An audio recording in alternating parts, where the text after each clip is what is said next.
The story begins with a man tenderly feeding a girl and wrapping her in his cloak, ensuring her warmth and comfort. He hands her a bell, telling her to ring it if she needs anything, and promises to return immediately. As the man leaves, the girl tries to follow, but is abruptly pulled back by chains. She falls to the ground, pleading with him to take her with him. However, Theo coldly tells her that she can never leave the room. She must stay with him forever. He insists, claiming she will be happy by his side. He closes the door, leaving the girl alone, crying out his name, Theo. In the distance, Theo speaks to himself, declaring that she cannot escape his love. Suddenly, the scene shifts to modern times. A girl named Amin Kim complains loudly while snacking, sarcastically questioning how this could be a bad ending. She says Jenna is well-fed, well-dressed, and pampered by a handsome man. Amin wishes the story would continue, saying she would love to live that life, just eating, drinking, and relaxing in a room. Just then, she receives a rejection email from the company she applied to. The email thanks her for her application, but states that she was not hired due to unprofessional behavior. Amin is disappointed,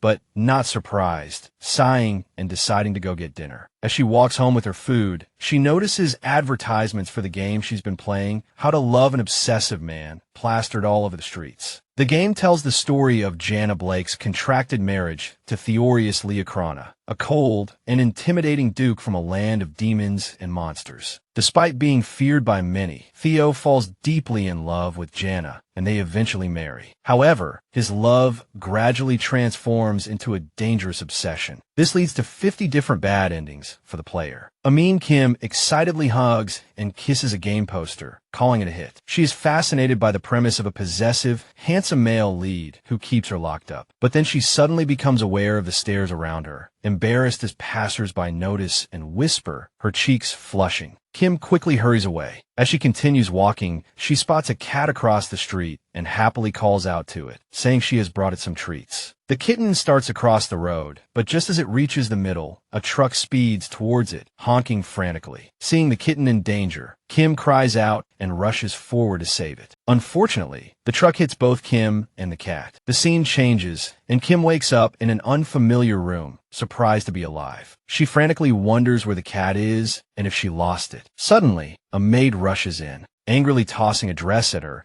She calls her Miss Jenna and demands that she get dressed quickly and not keep the Earl and Countess waiting. Kim is confused, noticing that her appearance has completely changed, now sporting pink hair. She asks the maid about the Earl and Countess, shocked to be called Jenna. The maid is clearly impatient, reminding her that today is the day she is to travel to the Duke's castle, and urges her to hurry. Left alone in the room, Kim struggles to process what just happened. She walks to the mirror and sees her reflection. Completely shocked, she screams, unable to believe that she has become someone else. Clearly, Kim is now Jenna. Seeing her reflection, Kim is ecstatic. Sparkling pink eyes, flawless white skin, just like Jenna Blake from her favorite game, How to Love an Obsessive Man. She realizes she has likely been reincarnated into the game world as Jenna, just like in an Ice Sky story. Kim excitedly sees this as a dream come true, a life free from worries about money or work. Pampered every day by a handsome man, she even relishes the idea of being locked up. Filled with enthusiasm, she recalls the accident and begins to piece things together. She is now Jenna Blake inside the game. Grateful for her second chance, she vows to enjoy a comfortable life. Realizing she is still at the Blake residence, she understands that this is the beginning of the game's plot, and today is the day she is to travel to North Solonia to marry Theo. Full of energy, she rushes to pack her bags. Jenna excitedly opens her wardrobe to pack, but is shocked to find it completely empty. Disappointed, she remembers Jenna's tragic background. As an illegitimate child, she was constantly ignored and bullied in the residence, even disliked by the servants, forced to live miserably in a small, dirty room in the attic. Determined to change her fate, she grabs a suitcase and heads downstairs, thinking that everything will be different. She walks into the living room and finds her parents furious. Her father scolds her for opening the door so recklessly, completely lacking ladylike manners. Jenna, recognizing them as characters from the game and finding them even more gloomy in reality, Jenna politely curtsied and informed them she had come to say goodbye as she was leaving for the Grand Duke's residence today. Seeing Jenna's shabby attire, the Countess, Jenna's mother, became furious, accusing her of deliberately shaming the family in front of the Grand Duke. Jenna boldly retorted that she only possessed these worn-out dresses and it wasn't her fault, as they had never provided her with anything better. She suggested they buy her new clothes before criticizing her appearance. Her parents were shocked and enraged by her defiance. Her father angrily raised his hand to strike her, but Jenna stood firm, warning him that if he hit her, the Grand Duke would not be pleased to see his bride arrive with a swollen face. Her father hesitated, trembling with fear. Jenna confidently declared that she wouldn't allow them to harm her. Just then, two servants entered, informing the family that Earl Altair had sent a wedding gift for Jenna. A maid presented the gift to Jenna's mother. The Countess opened it to reveal a magnificent and beautiful gown. She admired its elegance, clearly pleased. Jenna recognized the gown from the original story and remembered how the Countess had kept the gift for herself in the game. Forcing Jenna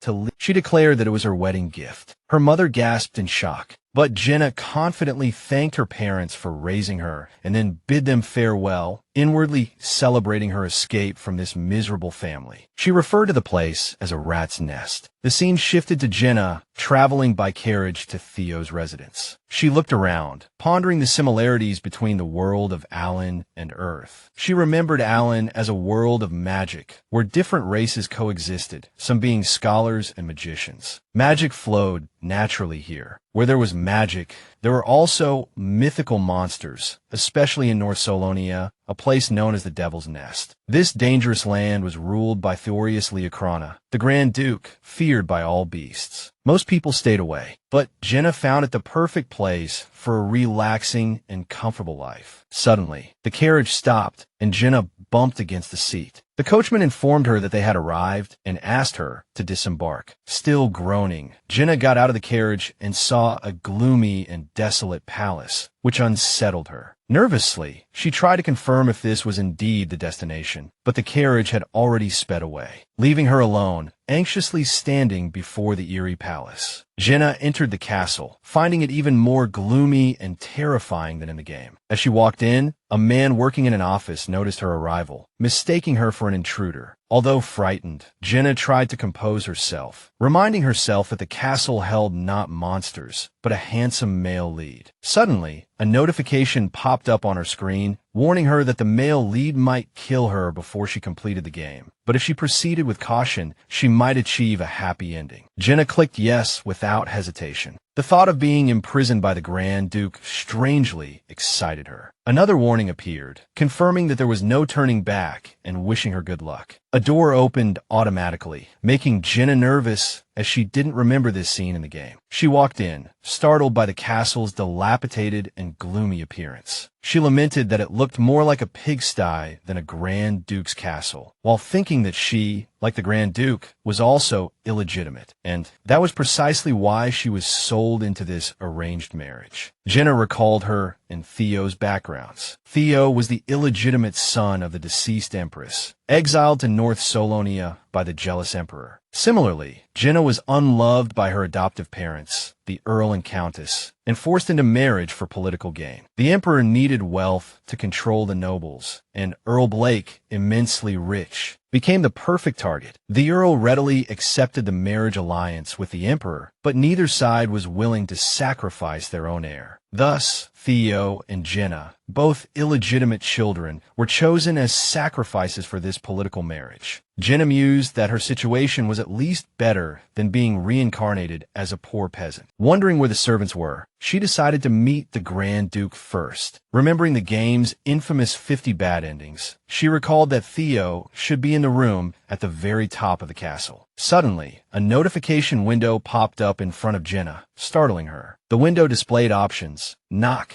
ask who is inside, open the door directly. Jenna sighed in relief when the options appeared. She had been worried she'd forget the choices that could impact the story. Now, confident this would help her avoid mistakes, she selected open the door. However, no matter how many times she tried, nothing happened. Pouting in frustration, she wondered what to do, still eager to open the door. Suddenly, Jenna felt her body move involuntarily, bumping into the door. Slightly winded from the impact, she looked up to see a masked man asking her what she was doing there. Jenna realized it was Theo. the true male protagonist. Even with half his face covered, he exuded an impressive aura. When Theo asked who she was, Jenna instinctively countered with the same question before realizing she should introduce herself. Theo calmly stated his name and title, Theorius Leocrana, Grand Duke of North Solonia. With a curtsy, Jenna introduced herself as Jenna of the Blake family, stating that from today onwards, she would be his wife and looked forward to their life together. Theo, surprised, questioned what she meant by wife. Jenna handed him a letter, explaining that the marriage was arranged by the Empire and the details were within. Theo examined the letter and confirmed the Imperial seal, signifying the Emperor's official approval. Understanding the situation, he calmly accepted it. Jenna, flushed with excitement, felt everything was going smoothly. Confidently, she approached Theo, ready to begin their married life. Unexpectedly, Theo coldly declared, "Let's annul this marriage." Shocked and confused, Jenna could hardly believe her ears. Panicked, she asked why he wanted to cancel the marriage. Theo countered, questioning the point of a marriage neither had chosen. He even offered to help her escape secretly, without anyone knowing. Tears welling in her eyes, Jenna confessed she had nowhere to go. Her parents, she explained, never truly cared for her and only wanted her gone. She had no other support in the world. Sobbing, she pleaded with Theo not to send her away, determined not to lose this chance at the peaceful, leisurely life she'd always dreamed of. Still skeptical, Theo asked if she was truly certain about staying, reminding her of the dark rumors surrounding him, the Grand Duke of Bad Blood, hunted by both monsters and humans. Confidently, Jenna dismissed the rumors, stating she didn't believe them. She added that she understood the untruthfulness of rumors, having been the subject of them herself. She told Theo she believed he had a kind heart. Flustered and blushing, Theo agreed to take her to her room. Jenna inwardly celebrated, believing she'd earned a bit of his favor. Following Theo through the castle, she noticed the dust and disrepair, wondering where the servants were. She sneezed, but Theo paid no attention. Jenna realized he was still very cold. She figured his affection level was still at 0. Recalling the game, she knew Theo's affection would increase based on her choices, eventually unlocking romantic interactions. She resolved to raise his affection. Arriving at her room, Theo curtly announced, "We're here." Jenna thanked him, but he left without a word. Disappointed by his coldness, Jenna mentally noted it, yet remained hopeful for the future. Meanwhile, Theo recalled Jenna's words about his kindness, but quickly dismissed them, reminding himself not to be distracted and that he couldn't trust her yet. When Jenna opened the door, she was horrified by the sight, a dusty, filthy, uninhabitable mess. She angrily compared it to a pigsty, complaining about the lack of servants to clean it. Despite her displeasure, Jenna removed her outer garments down to her underclothes and decided to clean the room herself. Clad in her underclothes, Jenna began clearing the clutter, tossing useless junk out the window. Finally, satisfied, she declared the room now fit for a duchess. She opened the wardrobe to put away her dress, but the sight inside made her scream. Hearing her scream, Theo rushed in, asking what was wrong.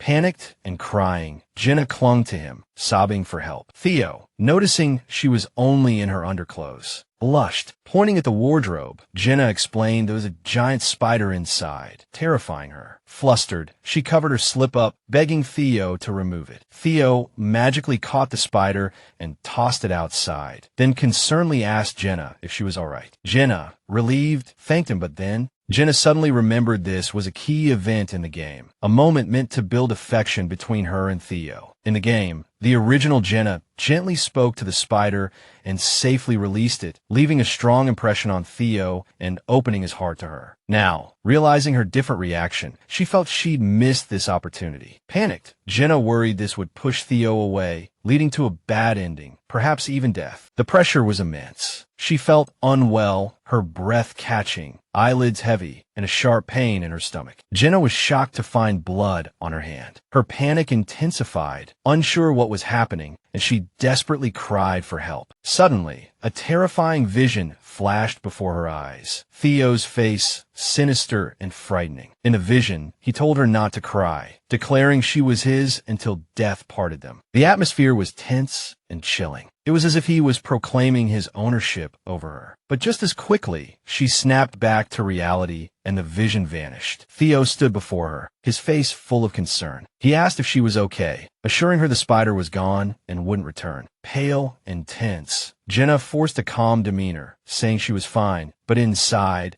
she was deeply unsettled. Recalling the terrifying vision, she felt like she'd glimpsed a bad ending from the game. In that ending, Theo became dangerous, even killing her character. Despite her trembling hands and racing heart, Jenna forced herself to calm down, telling herself she still had a chance. She told herself there would be other opportunities to earn Theo's trust and affection, as long as she was careful not to repeat the same mistake. Theo removed his cloak and gently draped it over Jenna's shoulders. Jenna was surprised. Theo explained that northern Solonia was much colder than where she came from, and that was probably why she was shivering. He told her to wear the cloak while he found her something more suitable. Jenna was touched by his gesture. She thought that although Theo usually kept his distance and was reluctant to be close to others, he still gave her his cloak, which meant he didn't dislike her. Wrapping herself in the cloak, she felt warmth and happiness. A while later, Theo returned with a dress, saying it was a bit old, but the best he could find for now. Jenna was pleased to find the dress was made of thick, soft fabric, typical of clothing worn in cold regions. Theo said he would wait outside while she changed. After changing, Jenna came out and sincerely thanked Theo, saying the dress was much more comfortable. Theo smiled. Seeing Jenna in the dress, which fit her well, he was pleased, even blushing slightly, thinking she looked very elegant. He reassured her that everything was all right now and told her the servants would come to clean tomorrow. Jenna was a little confused and dissatisfied, wondering why the servants couldn't clean now. She also remembered that servants only appeared later in the game, feeling the current situation was somewhat different. Theo then asked her about the bed sheets. Jenna confessed she had thrown them away because they were too dirty. Theo was shocked, telling her there were no other sheets in the castle. Equally shocked, Jenna couldn't help but exclaim that a Grand Duke didn't have extra bed sheets. Theo, a little embarrassed, reluctantly told her she would have to sleep in his room tonight. Jenna was overjoyed at the prospect of sharing a room with Theo, seeing it as a good opportunity to grow closer. It felt like their honeymoon night. Entering Theo's room, she was surprised to find it simple and bare. Nothing like the luxurious room she had imagined for a Grand Duke. She couldn't help but wonder how Theo lived alone in such a desolate castle. A prompt window appeared with the options. Open the curtains. Look at the bookshelf. Lie on the bed. Jenna remembered that choosing look at the bookshelf would increase Theo's affection for her, but she clicked open the curtains anyway, even though she knew the better choice. She consoled herself, thinking she wasn't aiming for a perfect ending anyway. Jenna opened the curtains, saying the room was too dark and she wanted to let in some light and fresh air, so it wouldn't feel so depressing. Theo was surprised by her actions, realizing Jenna was different from any other lady he had met. Jenna was satisfied with the change in the room, noting that it was a cold night. Theo, watching her, was captivated by her eyes shimmering in the moonlight, but quickly composed himself. Jenna asked him if something was wrong. As Theo was about to leave, Jenna caught his hand, asking if he was really leaving, as she still wanted to talk to him. They sat together on the bed, and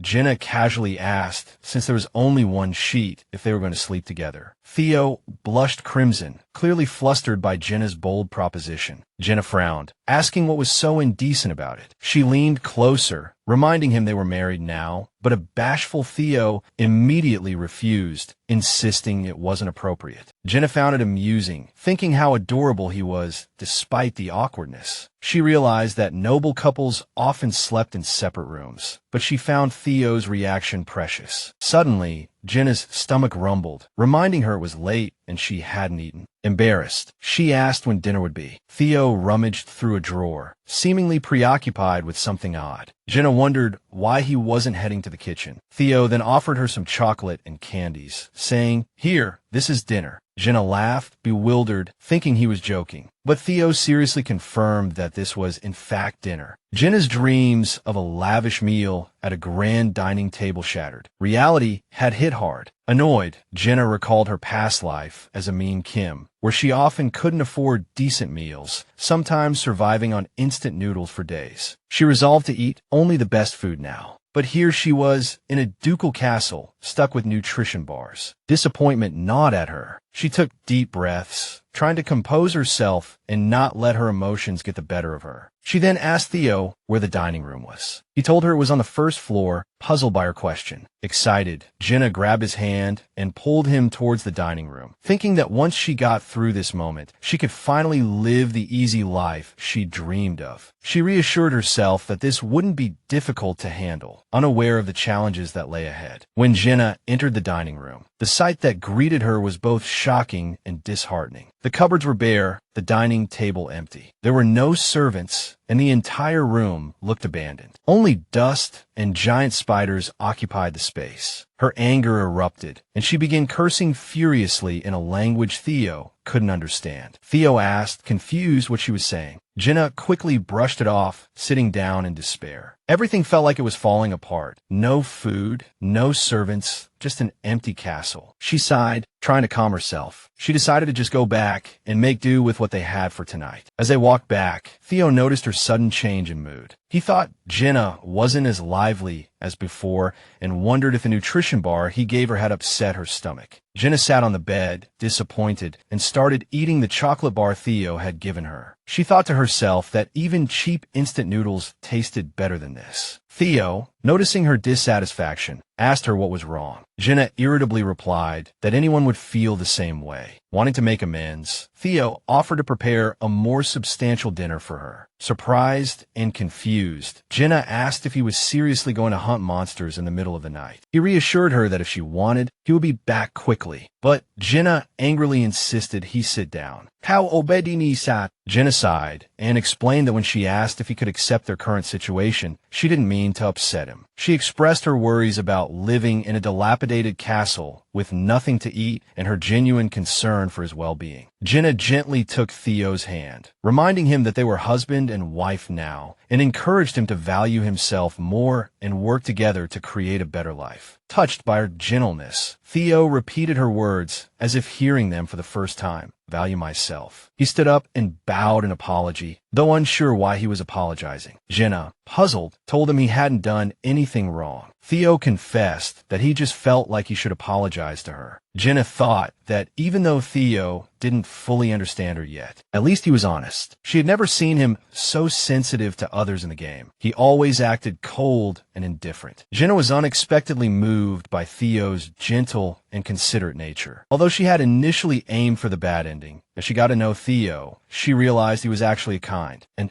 gentle man. When Theo apologized again, Jenna lightly touched his lips with her finger, telling him that apologizing without a reason wasn't good. Theo blushed shyly and asked what he could do to make her feel better. Touched by his innocence and sincerity, Jenna leaned closer and softly asked if she could see what he looked like under his mask. Theo's heart skipped a beat in surprise, but he didn't resist. Jenna carefully removed his mask and saw his face. Painful childhood memories flashed through Theo's mind. He remembered how he had never truly been accepted. As a child, he had been chased out of a shop by an angry shopkeeper, yelled at to stay away. People accused him of bringing bad luck, scaring away customers. Those around him whispered in fear, calling him the devil's child, commenting on his gloomy eyes and strange behavior, finding him unsettling. They noticed him often staring blankly into space, talking to himself. Lonely, misunderstood, and hungry, Theo wandered the streets alone. He hadn't eaten in 3 days, and with no one to care for him, he began to fear he wouldn't survive. Theo stood beside 2 men who were eating, yearning for a sliver of compassion. At first, the 2 men joked with each other about eating too quickly, but when they noticed Theo, their expressions immediately turned cold and fearful. They called him a monster, complaining that his gaze was creepy, and quickly left, unwilling to interact with him. Rejected and abandoned once again, young Theo collapsed weakly onto the ground, overwhelmed with pain as the rain poured down. He lay there, hungry and despairing, thinking that this might be the end. At least, he told himself, he wouldn't feel hungry anymore. He bitterly recalled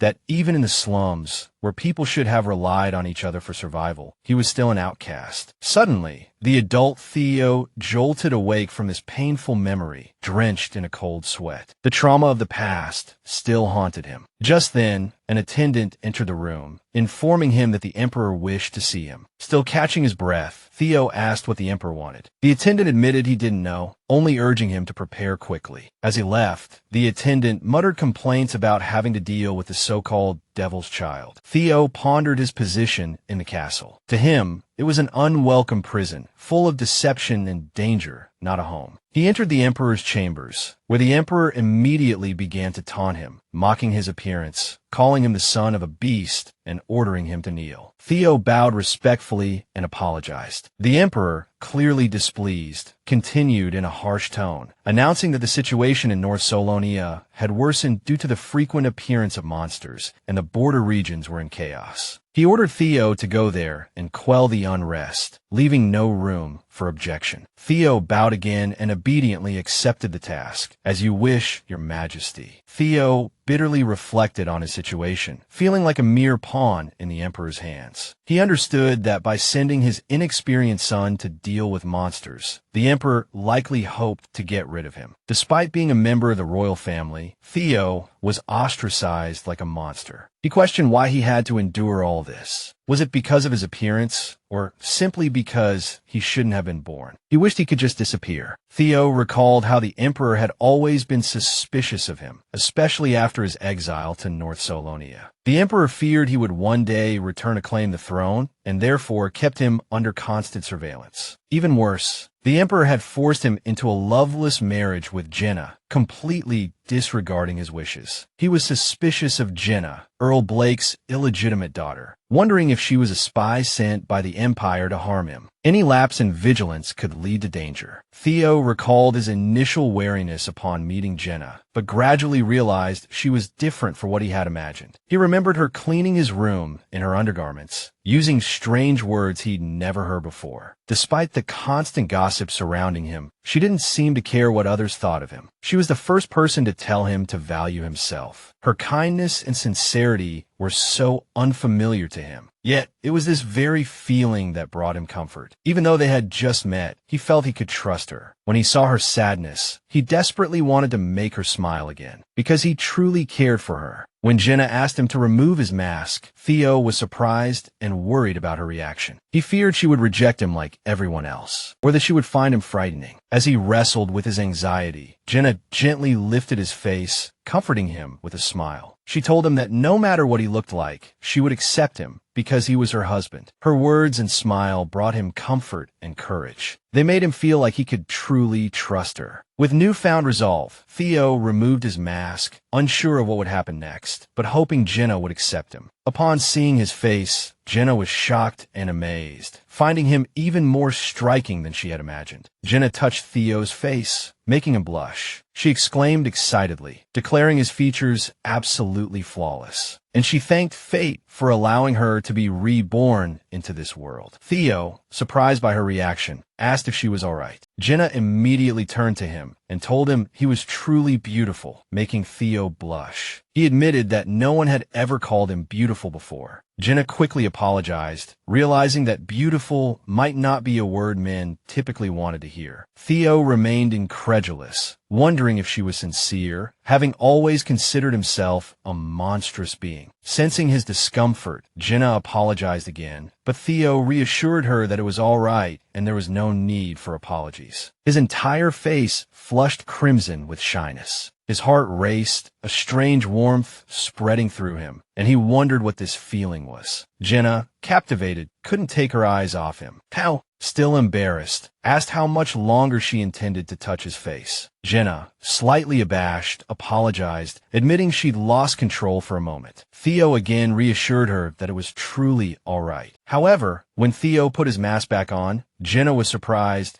and asked why he was covering his face again. Theo replied that his eyes were cursed and ugly, which was why he concealed them. Jenna found this absurd, insisting his eyes were captivating. Theo remained uncertain, telling her there was no need to lie to comfort him. Jenna felt a deep sympathy for Theo, realizing he was unjustly treated simply for possessing rare silver eyes. In their world, such a trait was uncommon, and his powerful exorcism abilities also instilled fear and prejudice in people. Jenna thought, annoyed, that those people were blind, unable to see how handsome Theo was, with his striking combination of black hair and silver eyes. She pondered how to comfort him. Just then, A prompt window appeared before her, offering several dialogue options to comfort him. It's not strange at all. Your eyes are as beautiful as glass beads. What's wrong? Your eyes are truly beautiful. Don't mind what others say. You have me now. Jenna felt exasperated by these shallow options. Although the third option seemed the best, she didn't want to say something insincere. She wanted to express her feelings genuinely. So, she blurted out which dog said that. Theo was startled, surprised by her words. Jenna, with a determined look,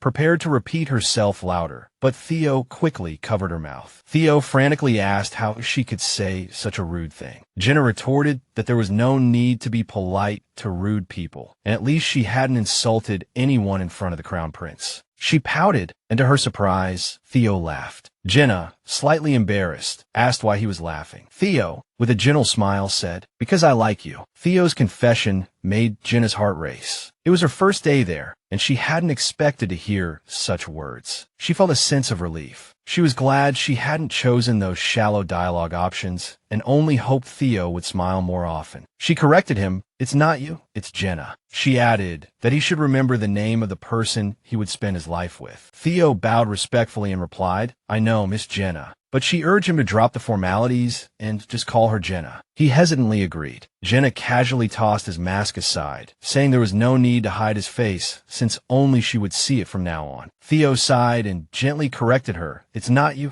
it's Theorius. You should also remember the name of the person you'll spend your life with." Jenna chuckled and called him Theorius, then politely excused herself to wash up. After Jenna left to wash up, Theo sat alone in the room, lost in thought. He found it strange that Jenna's words, even when blunt or even rude, brought him a sense of comfort he'd never experienced before. Her presence brought him an unfamiliar warmth. He thought Jenna was truly unique, unlike anyone he'd ever met. He remembered that today was their first night as a married couple. His thoughts drifted towards romance, and he awkwardly tried to stop himself. He scolded himself for having such thoughts about someone he'd just met, but no matter how hard he tried, he couldn't help but be drawn to her beauty. Her sparkling pink eyes, her flowing hair, and her bold lips made his heart race, and he even fantasized about kissing her. However, he quickly collected himself, trying to control his emotions. Just then, Jenna emerged from the bathroom, wearing only a shower cap. She shyly asked if he had a smaller robe, clearly uncomfortable. Theo was stunned by her appearance. His face flushed, his forehead sweating, completely unsure how to respond, overwhelmed by her sudden appearance and his intensifying feelings. Jenna walked over to Theo and softly said that since it was their first night, they should enjoy it. This sent Theo's imagination into overdrive, picturing himself pushing her onto the bed and kissing her passionately. But Jenna suddenly called his name, pulling him back from his fantasy. She noticed he had been lost in thought and looked at him with concern, a shy blush on her face. Theo stammered, making an excuse about needing to wash up before hurrying off, leaving Jenna bewildered. She couldn't understand what had just happened or why he'd suddenly run away. Meanwhile, Theo sat in the bath, berating himself. How could his thoughts stray in such a vulgar direction, especially when he and Jenna had only just met? He resolved that nothing would happen tonight. He wouldn't succumb to temptation. Later, when Theo returned to the room, Jenna was already asleep in bed. She mumbled in her sleep about not being able to eat another bite. Theo watched her, a gentle smile gracing his lips as a wave of tenderness and peace washed over him. He reflected on the range of emotions Jenna had evoked in him in just a single day and began to look forward to their future together. For the first time in years, Theo slept soundly, curled up on the floor beside the bed. The next morning, Jenna woke with a start, panicked that she was late for work. But then she remembered she was dead and living in a game. Relieved that she never had to work again, she quickly reminded herself not to get complacent. She began to recall how gentle the original Jenna had been. There was even a scene where Theo had gently kissed her cheek as she slept like a kitten. In contrast, Jenna realized with horror that she might have kicked Theo in the face while she slept. Frantically, she looked around and found him on the floor instead of in bed. Panic set in. Had she kicked him off? She tried to pull him back onto the bed, but he was too heavy. As she struggled, Theo woke up. Jenna nervously tried to greet him, but before she could finish, Theo grabbed her and pinned her against the edge of the bed, his movements agitated and forceful. Jenna was startled by his strength and felt a pang of pain. Shocked by his strength, she cried out his name. Theo instantly snapped out of it, scrambling back and landing on the floor. Horrified that he might have hurt her, he began apologizing profusely, calling himself a monster for causing her pain. Jenna quickly reassured him that she was fine. But as she replayed his actions in her mind, she remembered Theo's past in the slums, his constant vigilance, and the ever-present threat of death that had shadowed him since childhood. He had been a frequent target of royal assassins, which had honed his instincts to react swiftly to any perceived threat. Jenna realized that in their relationship, it was she who needed to be careful, not him. Despite her reassurances, Theo remained consumed by guilt, apologizing repeatedly and even suggesting a divorce, believing himself a danger to her. Jenna was shocked and bewildered. She couldn't believe he was considering divorce after only one day of marriage. Absolutely not, she thought. One day in, and he wants a divorce. That was not happening. Jenna assured Theo that she would never leave him. Theo, consumed by guilt for unintentionally hurting her, felt unworthy of being her partner. But Jenna gently reminded him that it wasn't his fault that she had startled him, and she bore some responsibility. She urged him not to be so hard on himself and reminded him of his promise not to let it happen again. She told him she trusted him, emphasizing that marriage was about accepting each other's flaws and growing together. Jenna then snuggled into Theo's arms for comfort. He was still filled with guilt, but also wanted to make it up to her. He asked if there was anything he could do for her.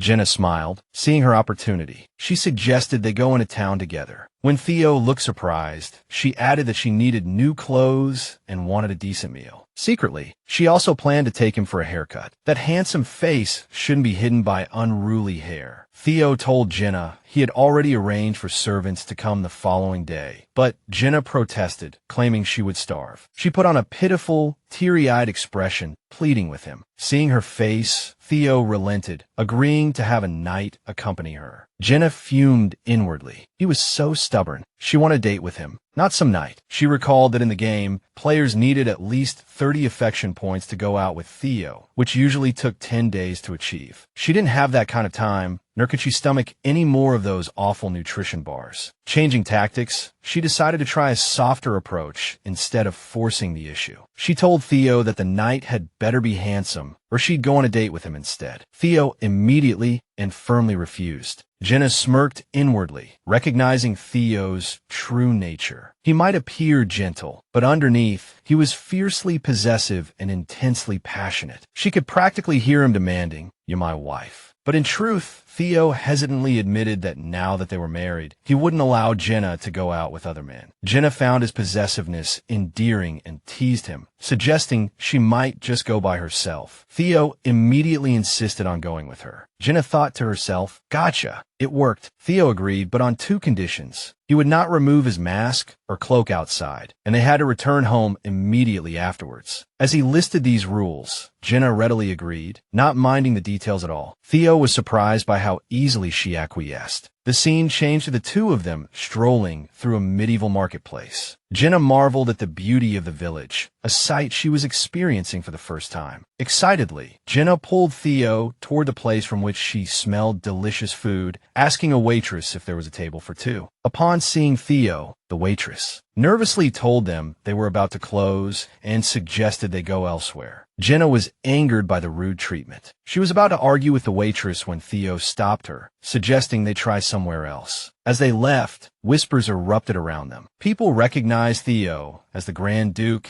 and began speculating about his presence in the village, their gossip misconstruing their relationship. Some assumed he was kidnapping Jenna because he held her hand. As the villagers continued to whisper and judge Theo, Jenna's anger grew. She thought, they don't know him at all, yet they judge him so readily. Clearly upset, Theo softly pleaded with her to leave. Though frustrated, Jenna understood that Theo must be feeling much worse. Composing herself, she agreed to leave with him. They tried other restaurants in the village, but each one turned them away. Jenna felt helpless and furious. No one was willing to give Theo a chance. Everyone treated him like a monster because of his appearance or reputation. Seeing him misunderstood broke her heart. Theo, feeling like he was only making things worse for Jenna, apologized and said he should have waited outside the village so she could enjoy a meal in peace. Jenna was shocked. She didn't want him to feel excluded or ostracized. Taking his hand, she insisted on trying one last place. Theo hesitated, fearing further humiliation, but Jenna assured him that if they were refused again, they would go home immediately. Theo took a breath and agreed. Jenna resolutely led him towards a slightly run-down restaurant, the only one they hadn't tried yet. She walked in with a sliver of hope, silently praying for acceptance. Jenna and Theo entered the last restaurant with a flicker of hope. Jenna politely requested a table. The woman at the counter initially welcomed them, but upon seeing Theo's face, she startled and rushed to get her husband. Jenna's heart sank, expecting another rejection. However, instead of turning them away, the woman excitedly told her husband that the Grand Duke and his wife had arrived. The couple quickly appeared, respectfully welcoming Theo and Jenna. They bowed and offered their finest dishes, sincerely expressing their honor at serving them and warmly inviting them to sit. Surprised and delighted, Jenna asked if they could really dine there. The woman happily confirmed and led them to a table. As they sat, Jenna found the place warmer and cozier than she expected. Theo, however, remained uneasy. Jenna reassured him that with only them there was nothing to worry about. But Theo's hesitation persisted, making Jenna wonder if he felt uncomfortable with the restaurant owners. The excited owner brought out steak and chicken salad, explaining it was a small token of gratitude for Theo helping them last year. Curious, Jenna asked what had happened. The woman explained that Theo had saved her husband's life in the forest. Although they never had the chance to thank him properly, they were overjoyed to host him now. After the owner left, Theo blushed, and Jenna found him adorable. She thought he must be so happy to finally be accepted. She tried to reassure him, saying these people were kind and grateful, but Theo remained anxious, confessing he couldn't relax. He worried that if other villagers saw them, they would start avoiding the restaurant, believing it tainted by his presence. He feared the owners would be ostracized or even go bankrupt, simply for serving him. Filled with guilt and self-doubt, Theo said he shouldn't have come at all. Jenna called Theo's name, snapping him out of his anxious spiral. She admitted she might not fully understand the pain he'd endured since childhood, nor could she heal all his wounds. But she promised to always be by his side. She also understood that people might still judge them, but as long as they faced it together, it wouldn't be so painful. She told him to look at her whenever he felt uneasy. Deeply touched by her words, Theo sincerely thanked her, a smile he hadn't shown in a long time gracing his lips. As they left the restaurant, Jenna thanked the woman for the delicious meal. The woman warmly invited them to come again, and Jenna cheerfully told Theo it was time to leave. After the meal, Theo suggested they head home, but Jenna remembered she still wanted to buy a new dress. However, not wanting to put Theo through another awkward situation, she suggested postponing the shopping trip. Just as they were about to leave, the woman from the restaurant offered to take them to her daughter's clothing shop nearby. Jenna happily accepted. At the clothing shop, the staff greeted them warmly. Jenna became excited at the sight of the beautiful dresses on display. She happily tried on several, and in no time, she had bought many, her mood incredibly cheerful. It was the first time she could shop without worrying about the price. Noticing her joy, Theo commented that he had assumed Earl Blake was wealthy. Jenna explained,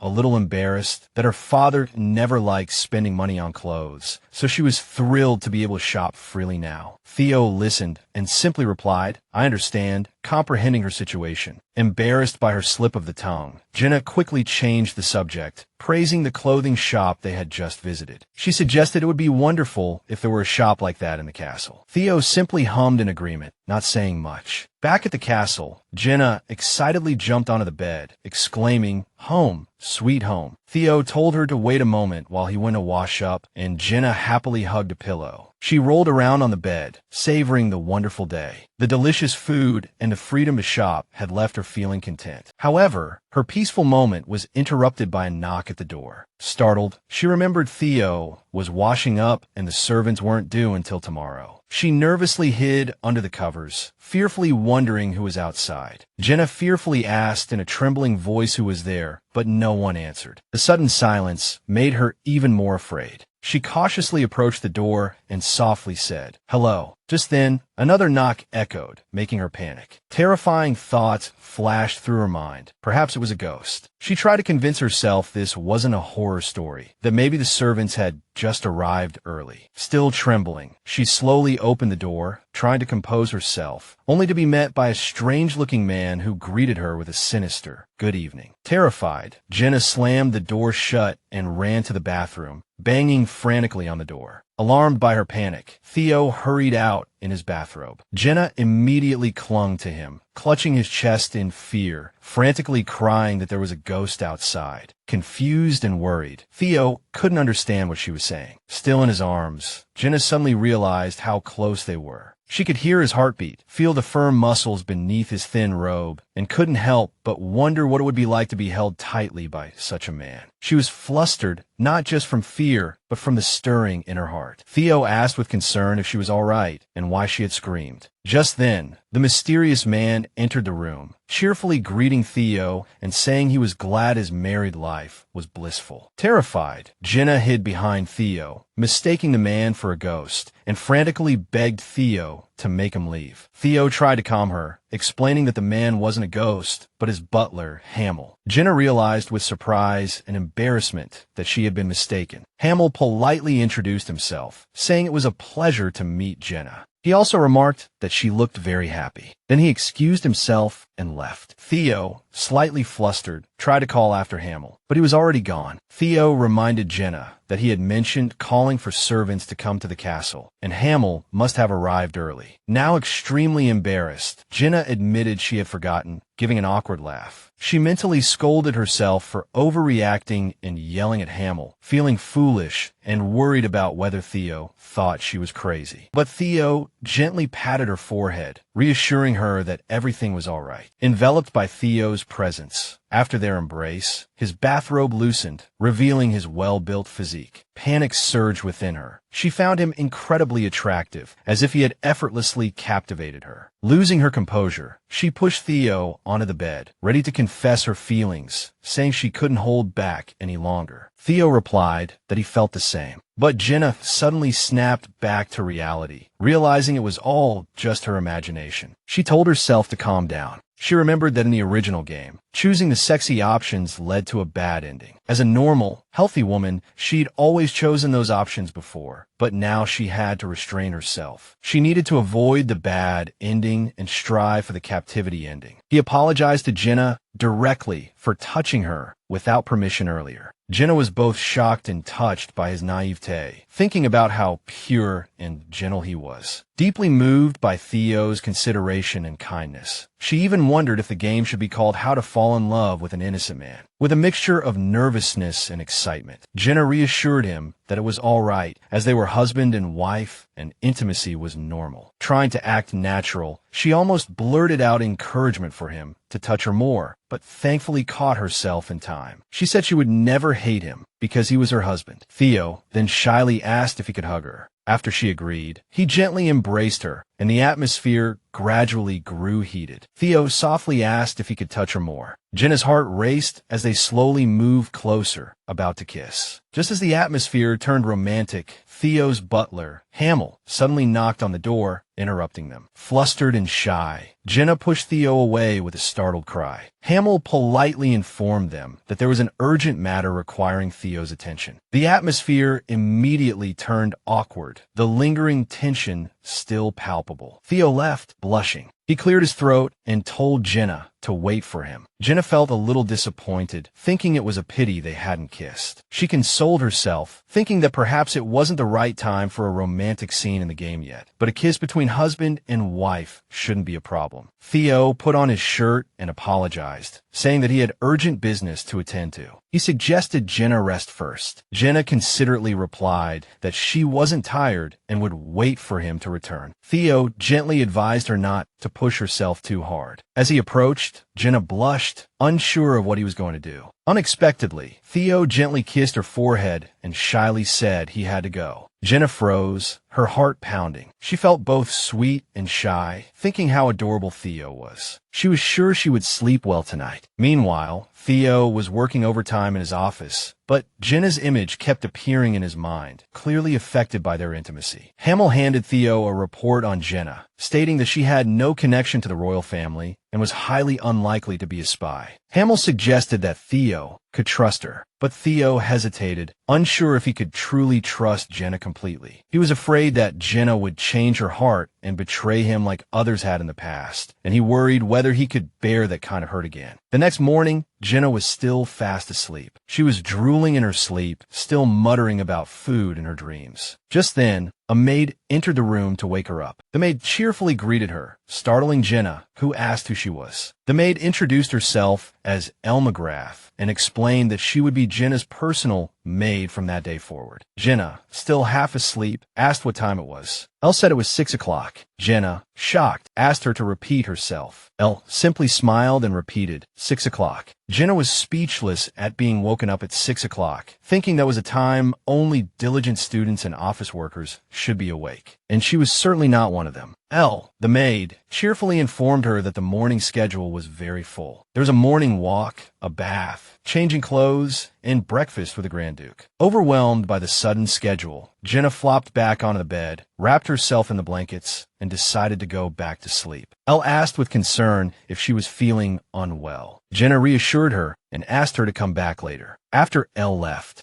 Jenna locked the door, happily jumped back into bed, and determined to enjoy her beauty sleep. She also decided that Theo's bed was much more comfortable than her own and that she would sleep in his room from now on. Jenna fell into a deep sleep, happily dreaming of marrying Theo. In her dream, the priest declared them husband and wife, and everyone around them cheered and congratulated them. Jenna was incredibly happy, finally able to be with Theo forever. But suddenly, a loud crash interrupted her beautiful dream. Someone had forcefully broken down the door. Jenna woke up, anxious and uneasy. Theo rushed over, concerned, and asked if she was all right. Jenna, still disoriented, looked at the fallen door with a blank expression. She was shocked, wondering if Theo had kicked her door down, completely bewildered by what had just happened. Earlier, Theo had gone to breakfast, only to find that Jenna hadn't appeared. Worried, he asked Elle, the maid, where Jenna was. Elle explained that Jenna refused to get up, claiming to be unwell, and had sent her away, preventing her from checking on her further. Worried, Theo went to Jenna's room and knocked, calling her name, but there was no response. His anxiety grew as he found the door locked, fearing Jenna might be seriously ill, or worse, the target of an assassination attempt. He knocked harder, calling her name louder, but still received no response. Theo realized he had no choice but to force his way in. Theo immediately broke down the door, rushed inside, and ran to Jenna in a panic. He asked if she was all right. Half asleep, Jenna, thinking she was dreaming, casually closed her eyes again, finding the dream increasingly bizarre. Extremely worried, Theo checked if she was unwell or feverish. Jenna startled awake, struggling to respond, but Theo insisted on calling a doctor immediately. Confused by his reaction, Jenna couldn't understand his panic. Hamill explained that Theo had become worried when she hadn't come down for breakfast and hadn't responded when he went to check on her. Jenna realized the chaos was simply due to her sleeping in, surprised and slightly overwhelmed by Theo's concern. As Theo continued to express his worry for her safety, Jenna found his concern heartwarming, yet also a bit excessive. She explained that she was just tired from their walk yesterday and was perfectly fine. Theo immediately relaxed, relieved that she was all right. He told her breakfast was ready and he would be waiting for her in the dining room. He then left with Hamill. After they were gone, Jenna yawned and rubbed her eyes, still feeling sleepy. She asked Elle what time it was, and Elle informed her it was 9 o'clock. Slightly disappointed, Jenna thought it was still too early. No wonder she was still sleepy. Elle cheerfully offered to help her get ready, while Jenna inwardly groaned, exasperated that no one would let her sleep peacefully. Arriving at the dining room, Jenna was stunned by the lavish breakfast spread and asked Theo how he managed it. Theo explained that since the cook hadn't arrived yet, Hamill had prepared it himself. He added that next time, he would personally ensure her breakfast was ready. Jenna was shocked, especially considering there had only been water in the castle yesterday. Hamill modestly stated that as the Grand Duke's butler, it was his duty to take care of the Duchess. He hoped the food met with her approval. Jenna was amazed that Hamill could prepare all this overnight, even questioning if he was human. After taking a bite, she was stunned by the deliciousness. She thought it was the softest, warmest food she had ever tasted, like sunlight breaking through the darkness. True aristocratic luxury. She even thought that as long as Hamill could make such delicious food, she wouldn't care if he were a ghost. Seeing Jenna so happy, Theo smiled silently. After breakfast, Jenna returned to her room, lay down on the bed, and felt incredibly relaxed, thinking about how full she was. She decided that life at the manor wasn't so bad, except for being woken up early by the maid. She planned to discuss with Theo the possibility of sleeping in later and decided to do nothing today but rest. However, her peace was soon shattered. Hamill suddenly appeared, placing a large stack of books in front of her. Jenna was startled by the books, feeling overwhelmed. Hamill explained that she needed to study all of them today, starting with the history of Akrana, then the basic etiquette of a duchess, household management, and banquet preparation. He continued to list more topics, but Jenna was too shocked to focus. She panicked inwardly, thinking that her 3 least favorite things were waking up early, exercising, and most of all, studying. She recalled when she first arrived in this world. She thought her life would be filled with banquets, socializing with noble ladies, and dating Theo, not endless studying. This wasn't what she wanted at all. Overwhelmed by the books, Jenna asked Hamill when she could finish studying. Hamill calmly replied, "Today." Jenna protested in shock, saying it was impossible. Hamill then mentioned that Theo had once memorized even more books in a single day. Jenna nervously pointed out that that was because Theo was a genius. Hamill proudly nodded, praising Theo's extraordinary intelligence, adding that he had written outstanding papers at the age of 14. He continued to ramble on, oblivious to Jenna's growing frustration.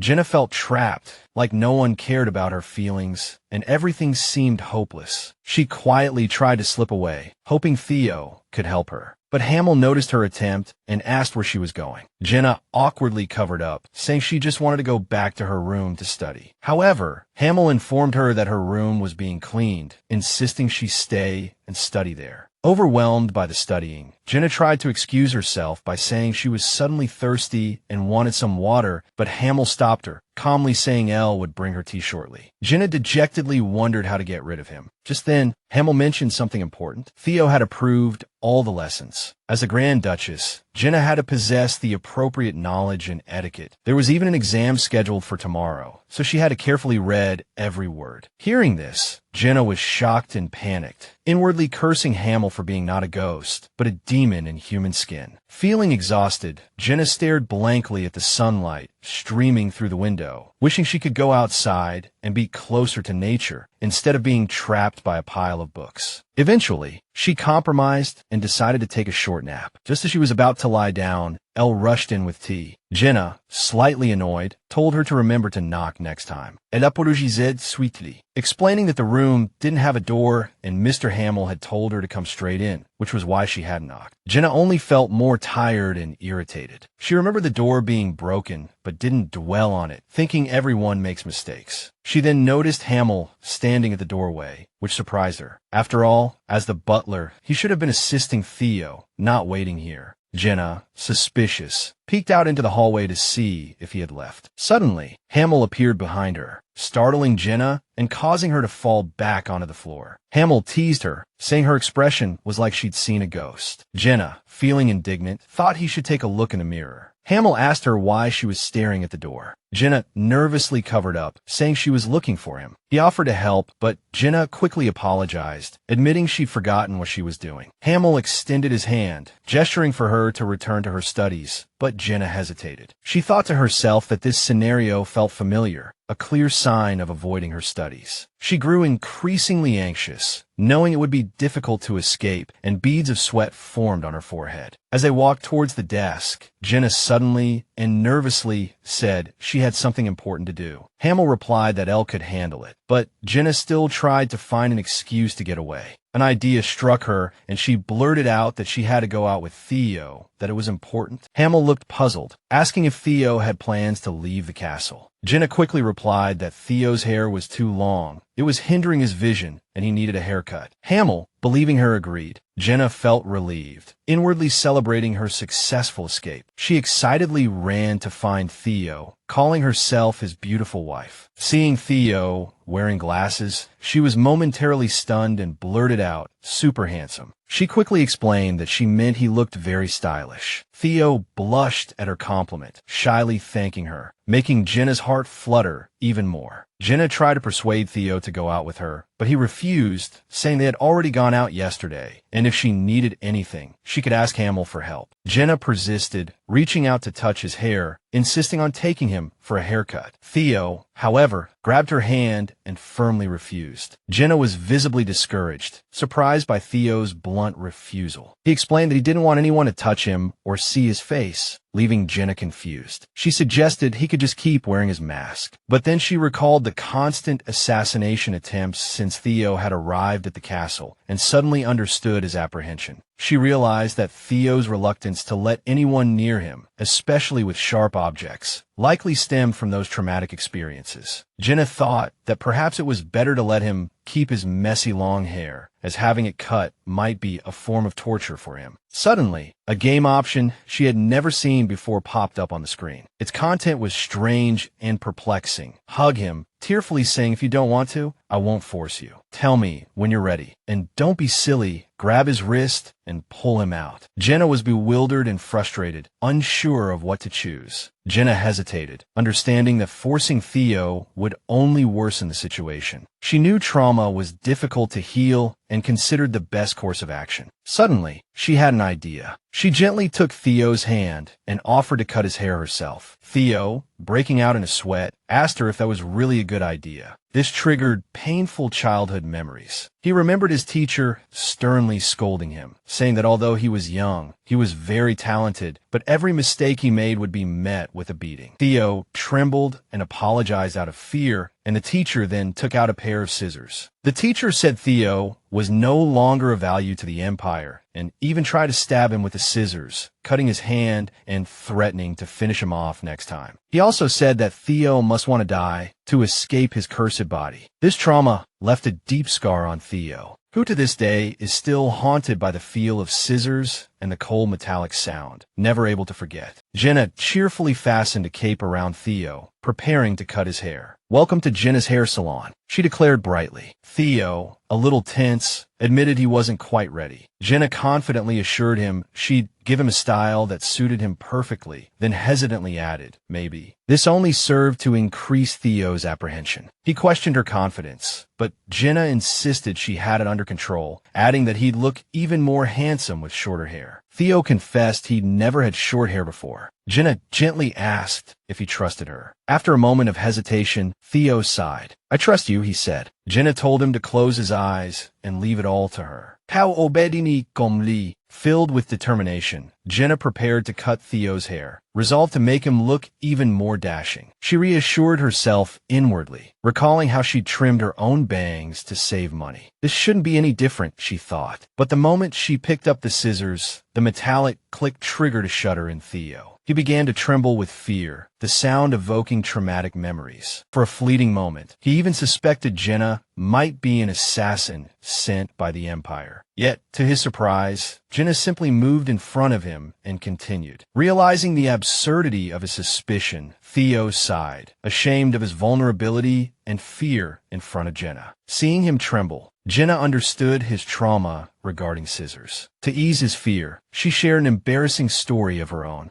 She recounted a time she'd cut her bangs so badly she had to wear a hat to hide them. Unfortunately, the wind blew it off right in front of someone she knew. Everyone laughed at her, making her want to disappear. Theo's expression turned serious. Did anyone dare laugh at the Grand Duchess of Arcana? He asked. Jenna laughed. That was a long time ago, she said. I'm fine now. Theo, still protective, told her to let him know if anyone ever did that again. He'd make them regret their arrogance. Jenna cheerfully agreed, and Theo finally began to relax. His trembling subsided. Relieved that Theo was no longer shaking, Jenna hoped he hadn't been tormented by the memories for too long. Trauma wasn't something that healed overnight. She resolved to help him overcome it, one step at a time. Even something as small as a haircut could be a new beginning, she thought. But just as she breathed a sigh of relief, she realized with horror that she'd messed up something so simple. When Theo asked if she was finished, she hesitated before nervously replying that she was. While trimming the sides, she'd accidentally cut off far too much. Theo's once elegant hair was now a military-style buzz cut. She remembered that she'd only managed a decent job on her own hair because she'd had the right tools. Now, she'd completely ruined it. Theo calmly pointed out that his hair was shorter than he'd expected. Jenna nervously tried to cover up her mistake, saying he looked handsome no matter what, but inwardly, she was screaming. Convinced that Theo would be furious, she fled, overwhelmed with guilt and embarrassment. Even Theo would hate her now, she thought. She wished she could reset everything like in a game. In her mind, she saw a nightmarish version of Theo, his expression cold and furious, accusing her of betraying his trust. Jenna trembled with fear, desperately trying to explain and beg for understanding. But the Theo in her imagination coldly interrupted her, saying excuses were useless. He suddenly drew a dagger. If she wanted forgiveness, she should at least offer her life, he said. Terrified, Jenna tried to appease him and explain, but Theo lunged at her, dagger in hand. He roared that he didn't want to hear any more excuses. Just as he reached her, Jenna screamed and woke up, realizing it had all been a nightmare. Gasping for breath, she was relieved it was only a dream, but she was still shaken. Why would she have such a dream? She wondered, did she have precognitive abilities? After the haircutting incident, she'd run away and ended up hiding in Theo's room because hers was still being cleaned. Now, she panicked, wondering how to face him. Should she pretend it was a deliberate style? Maybe she could say it was a beautiful look he just wasn't used to yet. Or should she confess and apologize, hoping for unexpected forgiveness? But what if even that didn't work? Convinced she'd completely ruined her image in Theo's eyes, she felt utterly hopeless. Just then, there was a knock on the door. Theo asked if he could come in. Jenna, panicked and sweating, agreed. She was a complete mess, convinced she was doomed. She even regretted not writing a will and prayed to be reborn as a rich person's cat. To her astonishment, Theo gently placed his hand on her forehead and softly called her name. Jenna was stunned. He asked if she was feeling unwell, explaining that he'd been worried when she ran out of the room. Jenna hesitantly asked Theo if he was angry with her. Theo calmly replied, "Why would I be angry?" When Jenna nervously asked if he liked his haircut, Theo smiled and said yes. Jenna asked again if he was truly not upset, and he reassured her once more that he wasn't, because she had personally cut his hair and he really liked it. Jenna blushed. Theo then knelt down, took her hand, and told her it was the first time since his childhood that he hadn't been afraid of scissors. He then asked her if she would be willing to take care of his hair from now on, for the rest of his life. Flustered, Jenna thought it sounded like a proposal. She solemnly agreed to his request and promised to improve her skills. They smiled at each other, the atmosphere warm and pleasant. Theo thanked her. A few days later, Theo's hair had grown out a bit, and he cheerfully wished Jenna good morning. Seeing that his hair was recovering nicely, Jenna was also happy, thinking that the morning was truly beautiful, especially with the magic potion helping Theo's hair grow back, so he no longer looked like a soldier. She felt relieved that everything had turned out well. At breakfast, Theo casually asked Jenna about her studies. Startling Jenna, she nervously and vaguely replied that she was working hard, though in reality, she was struggling. Later, Hamill handed Jenna a large pile of books, reminding her that these were the materials she needed to study for the day, and that he would check on her progress in the evening. Jenna inwardly grumbled, feeling overwhelmed and convinced that she wasn't suited for this regimented life. Waking up early every day, morning exercises, tea with Theo, and studying all day long. Although her physical health had improved, she felt like she was on the verge of a mental breakdown. She began to wonder if she was still herself, or if she had become a possessed duchess, or perhaps a high school student preparing for exams. Fed up with this overly disciplined life, Jenna yelled out loud that she hated this life, comparing it to being in prison. Suddenly, the thought of escaping crossed her mind, realizing she had no reason to be trapped here. She noticed that Hamill might be guarding the front door and suspected that Elle and Theo were also involved in keeping her confined. Embracing her inner detective novel enthusiast, Jenna decided it was time to escape. Jenna tied some clothes together to create a makeshift rope, preparing to climb down from the window. Confident and looking forward to returning to her lazy lifestyle, she began to climb down. But as she was escaping, Elle spotted her from below and asked what she was doing. Jenna nervously tried to cover up her actions, but Elle became worried, warning her that it was dangerous. Jenna tried to comply, but as she was still hanging in midair, a strong gust of wind suddenly blew, causing Jenna to lose her balance and fall from the window. "I can't believe I'm going to die like this," she thought. Fortunately, she landed in a bush. Though terrified, she was unharmed. She stood up and dusted herself off. Meanwhile, Elle, having seen her fall, frantically cried for help, alerting the others. Hearing Elle's cries, Jenna realized that if she stayed any longer, she wouldn't get any rest, so she immediately ran off. After a while, she found herself deep in the forest, exhausted. Panting, she began to question what she was doing, realizing her actions were completely different from a typical romance game heroine. She worried that her knowledge of the original story might be useless now, as the plot had deviated significantly. Anxious and frustrated, Jenna collapsed on the ground, feeling that her actions would only make Theo hate her. But then she defended herself, arguing that anyone would have a breakdown under such a strict lifestyle. She complained about the pointlessness of learning aristocratic etiquette, where everything had rules. Even drinking water had its own set of procedures. Exasperated, she yelled, "Why can't life be easier?" Suddenly, she realized she had no idea where she was. She remembered that the forest surrounding Theo's castle was dangerous, filled with monsters, with only a portion protected by a magical barrier. Now she was scared, realizing she had only wanted some fresh air, but had wandered into an unknown and dangerous place. Jenna sensed something nearby and fearfully looked around, worried that it might be a monster. Regretting not having brought a weapon, she picked up a branch, though she knew it wouldn't be of much use. Remembering that bears appeared in the forest in the game, she panicked, as she didn't even know how to use magic. Nervously feigning bravery, she shouted, "The fearsome Grand Duke will not spare anyone hiding here." But instead of monstrous sounds, she heard a cute little cry, which surprised her as it held no hint of threat. The sound seemed to be coming from a nearby bush, making Jenna wary. She wondered if it was a trap, something using a cute sound to lure her closer for an attack. Curious, but telling herself she wouldn't fall for such a simple trick, she hesitated. Jenna heard the cute cry again. Despite her hesitation, she couldn't resist its charm. Calling out softly, she began searching the bushes, hoping to find the adorable creature. Suddenly, a small cat appeared before her, although it looked somewhat different from a normal cat. Jenna was surprised, wondering if it truly was a kitten. It reminded her of a cat she had once jumped to save in her previous life. Emotions welled up as she softly asked the kitten why it was alone and where its mother was. The kitten hissed at her. Undeterred, Jenna gently reassured it that she meant no harm. The kitten stared at her with large, soulful eyes, slowly inching closer. The kitten sniffed her hand, and Jenna was completely charmed by its cuteness, especially when she felt its soft, wet tongue. Suddenly, a black aura appeared on Jenna's hand. It began to entwine around her. Shocked and frightened, Jenna panicked, unsure of what was happening. A narrator explained that in this world, there are two ways to use magic. Most people use the magical power from the atmosphere, but a select few can use the magic stored within their own bodies. Theo is one of those few, possessing immense magical power and control, earning him the title of Sword Master, capable of infusing magic into his sword aura. In contrast, Jenna was born without magical abilities and has always needed Theo's protection. Jenna wondered in terror, what was this black aura? As the black aura gathered, it suddenly lunged towards the mysterious kitten and then vanished. The monster cat happily approached Jenna and started playing with her hand with its paws. Jenna found this scene incredibly cute. She wondered excitedly, was this the legendary adoption moment? Jenna started playing with the kitten, asking if it liked her and wanted to go home with her. But she suddenly remembered that it was a monster and potentially dangerous, hesitating about taking it home. However, the kitten made another adorable expression, melting Jenna's heart completely. Hugging the kitten tightly, she changed her mind, deciding that even if it was a monster, it could be tamed, just like people tame lions and tigers. She happily told the kitten they were going home together. Back at the castle, Elle rushed to find Theo, telling him that Jenna had fallen from the third-floor window. Shocked, Theo immediately asked where she was. Learning that Jenna was likely in the forest, he ordered Elle to take him there. Elle agreed. Just then, Hamel arrived, saying the door was fixed. Theo and Elle began searching the gardens, with Theo deducing that she must have gone towards the forest outside the castle. Theo decided to enter the forest to find Jenna and told Elle to inform Hamel, who would know what to do. He ordered immediate action, and Elle complied. Theo frantically searched the forest, yelling Jenna's name, urging her to respond. As he searched, his anxiety grew, fearing she might have been attacked by a monster or had intentionally left. He worried that Jenna might have run away because her feelings for him had changed. Despite this, Theo was determined not to let her leave. He realized he couldn't live without her and that they had to be together forever. Meanwhile, Jenna, accompanied by the monster cat, successfully found the castle, happily remarking that she had always been good with directions. She declared the castle the kitten's new home, watching it fall asleep peacefully. Smiling, she decided to take it back to her room to rest. Pleased with her new companion, Jenna gently placed the monster cat on the bed. She began to worry about Theo's reaction, unsure if he would allow her to keep a cat in the castle. Just then, Theo called from downstairs, asking if she was back. Jenna nervously replied, noticing Theo's serious expression. He told her not to move. He said he was coming up. Seeing his stern demeanor, Jenna panicked, feeling that he was angry about her sneaking out. She quickly tried to hide the monster cat, whispering for it to be quiet. But before she could do anything, Theo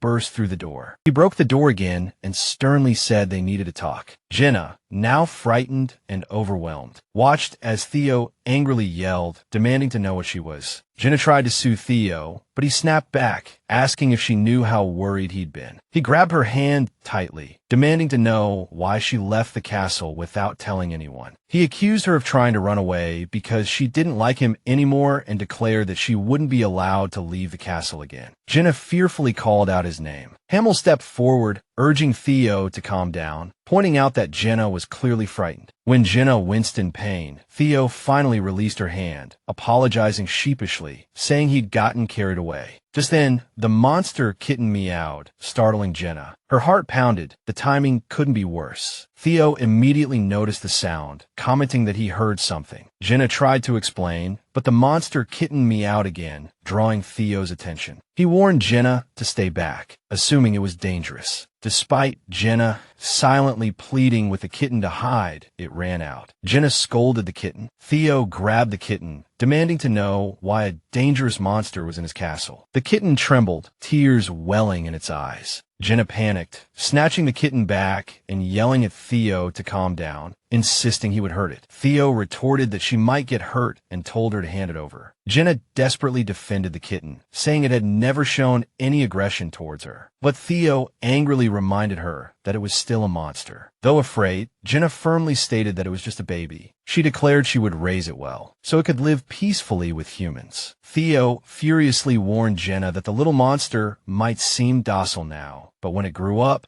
it could become dangerous and disobey her. He demanded she stop being stubborn and hand the kitten over. Jenna hesitated. She knew Theo might be right, but she was terrified he would hurt the small creature. Overwhelmed, she cried out at Theo. She said she felt like a prisoner in the castle, not its mistress, and that she felt suffocated. She was forced to adhere to a strict schedule, had no freedom, and wasn't even allowed to keep a small pet, simply because Theo disapproved. She accused him of treating her like a pet, not a wife. Theo tried to explain that it wasn't an ordinary pet and that it might hurt her one day. But Jenna cut him off, refusing to listen further and telling him to leave. She turned away, and Theo silently walked out. Hamill asked Theo what he planned to do with the monster. Theo recalled it was the first time Jenna had yelled at him. She usually endured everything silently. He felt regret and instructed Hamill to prepare the carriage, saying he had important business in the village, but didn't specify what. Meanwhile, Jenna held the monster kitten, feeling guilty for worrying Theo and snapping at him. She blamed the kitten's cuteness for her outburst, gently holding it and reassuring it not to be afraid. She stroked the kitten's soft fur, remarking that it felt like a marshmallow, and decided to name it Marshmallow. Jenna reflected on her behavior, acknowledging that Theo had a point. No matter how cute it was, keeping a monster in the castle wasn't safe. She felt ashamed for yelling at Theo, who was only worried about her. Tearfully, she apologized to the monster kitten, saying she might not be able to keep her promise of living together, but she hoped it could at least rest peacefully in the castle tonight. Meanwhile, Theo arrived at the village shop. The shopkeeper was startled to see him, but Theo calmly said he was just there to buy something. Ignoring the shopkeeper's offer of assistance, he picked up a thick iron chain, saying this would be enough. Back at the castle, Jenna felt the day had been exceptionally long and filled with anxiety. She kept thinking about Theo, who had left without another word. Earlier, Ella told her that his lordship had gone out with Hamill, but she didn't know where and only said they'd be back in the evening. Jenna was now trembling with worry. She started to panic, wishing she could rewind time like in a game. She reflected that she had never been so impulsive and feared the consequences. What if Theo wanted a divorce? Or what if he was so angry he wanted to get rid of her? She felt utterly helpless, left to wait for his return. Her heart raced as she imagined all the possible outcomes. Realizing this was the same fear Theo must have felt when he desperately searched for her. She even recalled her impulsive jump from the window, feeling even more foolish and guilty. Jenna whispered to the monster kitten not to be afraid when Theo returned, to greet him obediently, hoping its cuteness would ease the tension. While she was consumed with anxiety, the kitten fell asleep. Suddenly, Theo's carriage returned. Jenna saw him from the window and immediately ran downstairs, feigning nonchalance and greeting him warmly. When she saw the chain in Theo's hand, her smile vanished. Panic swelled within her as she desperately tried to lighten the mood. Nervously, she prompted Theo to speak first. He coldly reminded her that she had been the one unwilling to talk earlier. Jenna realized he was still hurt, wishing desperately for a reset button. She apologized for her harsh words, surprised when Theo softened. He said the apology should come from him for not understanding her feelings. Theo showed Jenna the chain, calmly stating that it would solve all their problems. Terrified, Jenna assumed he intended to imprison her. Panic seized her. She wasn't ready for this. As Theo approached, she squeezed her eyes shut in fear. She couldn't even speak. To her astonishment, Theo gently fastened the chain around the monster kitten's neck, examining it carefully. He handed her the other end of the leash, explaining it was a special collar designed to suppress a monster's power. He'd searched the entire village to find the best one. Now he could finally relax. Jenna was stunned. He'd left to buy this, not to avoid her. Theo apologized for leaving without a word, saying he just needed to cool down. Jenna silently breathed a sigh of relief. He hadn't left because he was angry with her. Overcome with emotion, she confessed how terrified she'd been that he would leave her. Seeing her tears, Theo panicked, quickly explaining he'd done it all for her safety. Jenna wiped her tears, apologizing for misunderstanding him. He'd even gone to the village, a place he disliked, just to buy the collar. She asked if he hated her. Theo immediately embraced her, promising he would never leave her, no matter what. Touched by his sincerity, Jenna finally relaxed. Later, in their room, Theo asked why she cried so hard. Jenna confessed that when he left without a word, she truly thought he never wanted to see her again. Even though it was all her fault, Theo gently comforted her, taking the blame, saying he hadn't listened to her. He said she didn't have to study if she didn't want to, and she could sleep as long as she liked. He just didn't want her to hate him. Jenna softly asked why he would think she'd hate him. Theo said it was because she'd said she didn't want to talk to him. Jenna found his misunderstanding endearing. Smiling, she caressed his face, assuring him she could never hate someone who loved her so much. Relieved, Theo smiled back, and they embraced and kissed. Jenna realized she couldn't imagine life without Theo. Afterward, Theo allowed her to keep the monster, but with 3 conditions. She must never remove the control device. She must always be accompanied when taking the monster outside, and she must never leave through the window again. Jenna was puzzled by the last condition, feeling it had nothing to do with the monster. Marshmallow but happily agreed. A few weeks later, she replaced the heavy collar with a leash. Early in the morning, Jenna was greeted warmly by the maids. She noticed Elle was particularly cheerful today and asked if something good had happened. Elle happily replied that since the castle renovations, everything had become more elegant and lively. She had many new colleagues now, and the whole castle was filled with energy and joy. She thanked Jenna, saying it was all thanks to her efforts. Jenna inwardly admitted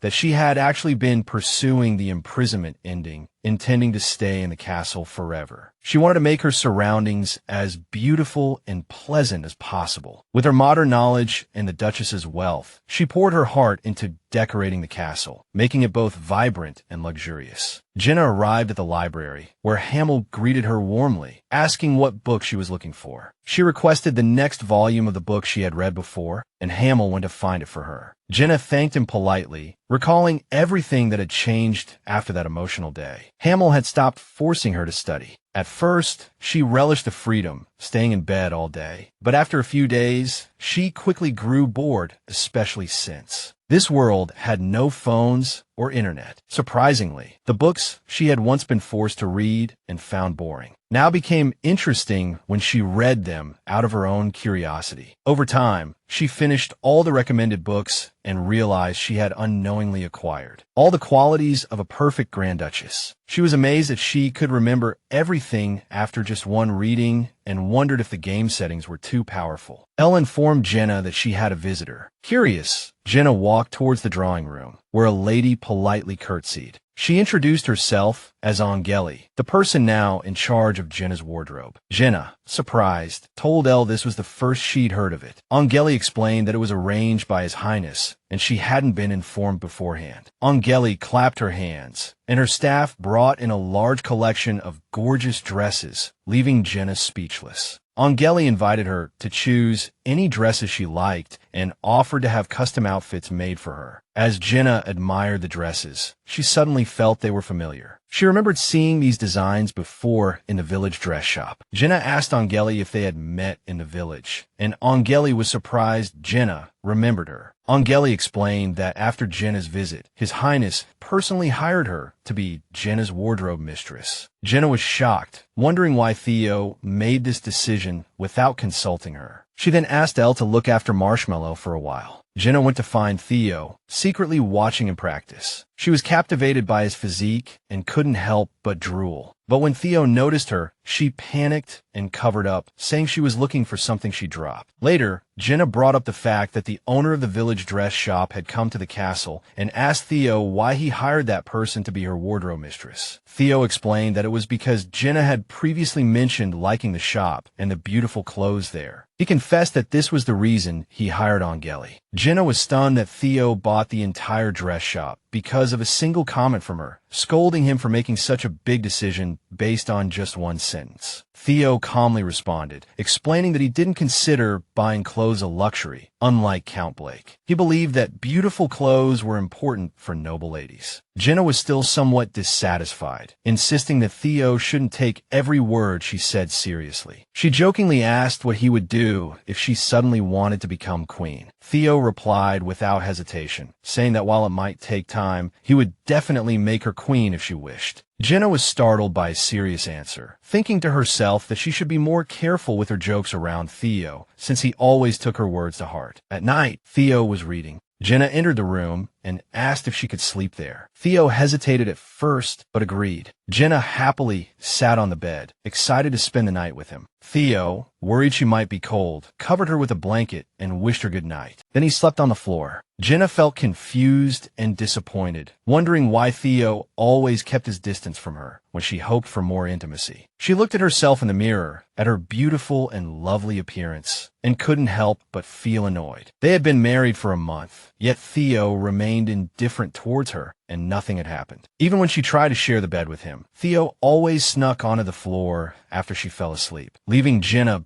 both disappointed and confused. Jenna felt frustrated, thinking that all she had received from Theo was a kiss on the forehead. She began to wonder if he truly wanted to take their relationship further, or if he preferred a more proactive approach. She was determined to make him fall in love with her. Armed with her modern knowledge, she decided to take action. She put on a sexy nightgown, though not as revealing as she initially imagined, because Angeli was concerned about her dignified image. But she felt confident in her appearance, filled with anticipation and determination as she walked towards Theo's room, silently encouraging herself that this time she would succeed. When Jenna knocked, Theo opened the door and was completely stunned by her attire. Jenna, wearing the alluring nightgown, walked into Theo's room, pretending to be hot, trying to get his attention. She told him it was a new nightgown and asked him if he thought it looked good. Theo was clearly shocked, his face flushed, and quickly wrapped her in a blanket, worried that Hamill or other servants might see her dressed like that. Jenna sincerely confessed that she dressed this way because she wanted Theo to pay more attention to her and longed for a more intimate relationship with him. She nervously asked Theo if he didn't want to take things further. Theo replied that he certainly wanted to be closer to her, even more than she imagined, but as he spoke, dark thoughts began to surface in his mind. His inner voice tempted him to take complete control, to lock Jenna away in the castle, hidden from everyone, to make her completely his. The voice urged him to give in to his desires, to see the love and longing in her eyes. However, Theo fought hard to suppress these impulses, his body trembling slightly, struggling intensely with his emotions. Jenna, noticing his unusual behavior, asked with concern if he was all right, as Theo continued to battle his inner darkness. As Theo struggled against the dark possessiveness consuming him, he frantically yelled at Jenna to stay away. Deep inside, he was tormented by a voice urging him to lock her away so she could never leave him. He felt he couldn't live without her. Battling these dangerous impulses, he roared for the voice to stop. Seeing his anguish, Jenna gently tried to soothe him, reminding him they were alone and that she wasn't afraid. But in his panic and fear, Theo pushed her away, causing her to fall to the floor. Trembling and filled with guilt, he apologized, begging her to leave. He didn't want to hurt her. However, Jenna suddenly embraced him tightly, refusing to leave. Despite his fear, she insisted that he would never truly harm her, because he loved her. Confessing her own feelings, she said true love meant accepting each other's strengths and weaknesses. Moved by her words and sincerity, they finally shared a passionate kiss, still filled with fear and hesitation. Theo confessed his fear that the darkness within him would hurt her, but Jenna comforted him, reminding him that he had saved her from her own darkness. She encouraged him to one day learn to love and cherish himself. Deeply touched by her words and tenderness, Theo felt overwhelmed with emotion, as if witnessing a miracle. He kissed her and finally confessed, "Jenna, I love you." They finally shared a moment of intimacy, their first time together. Theo silently thanked her for teaching him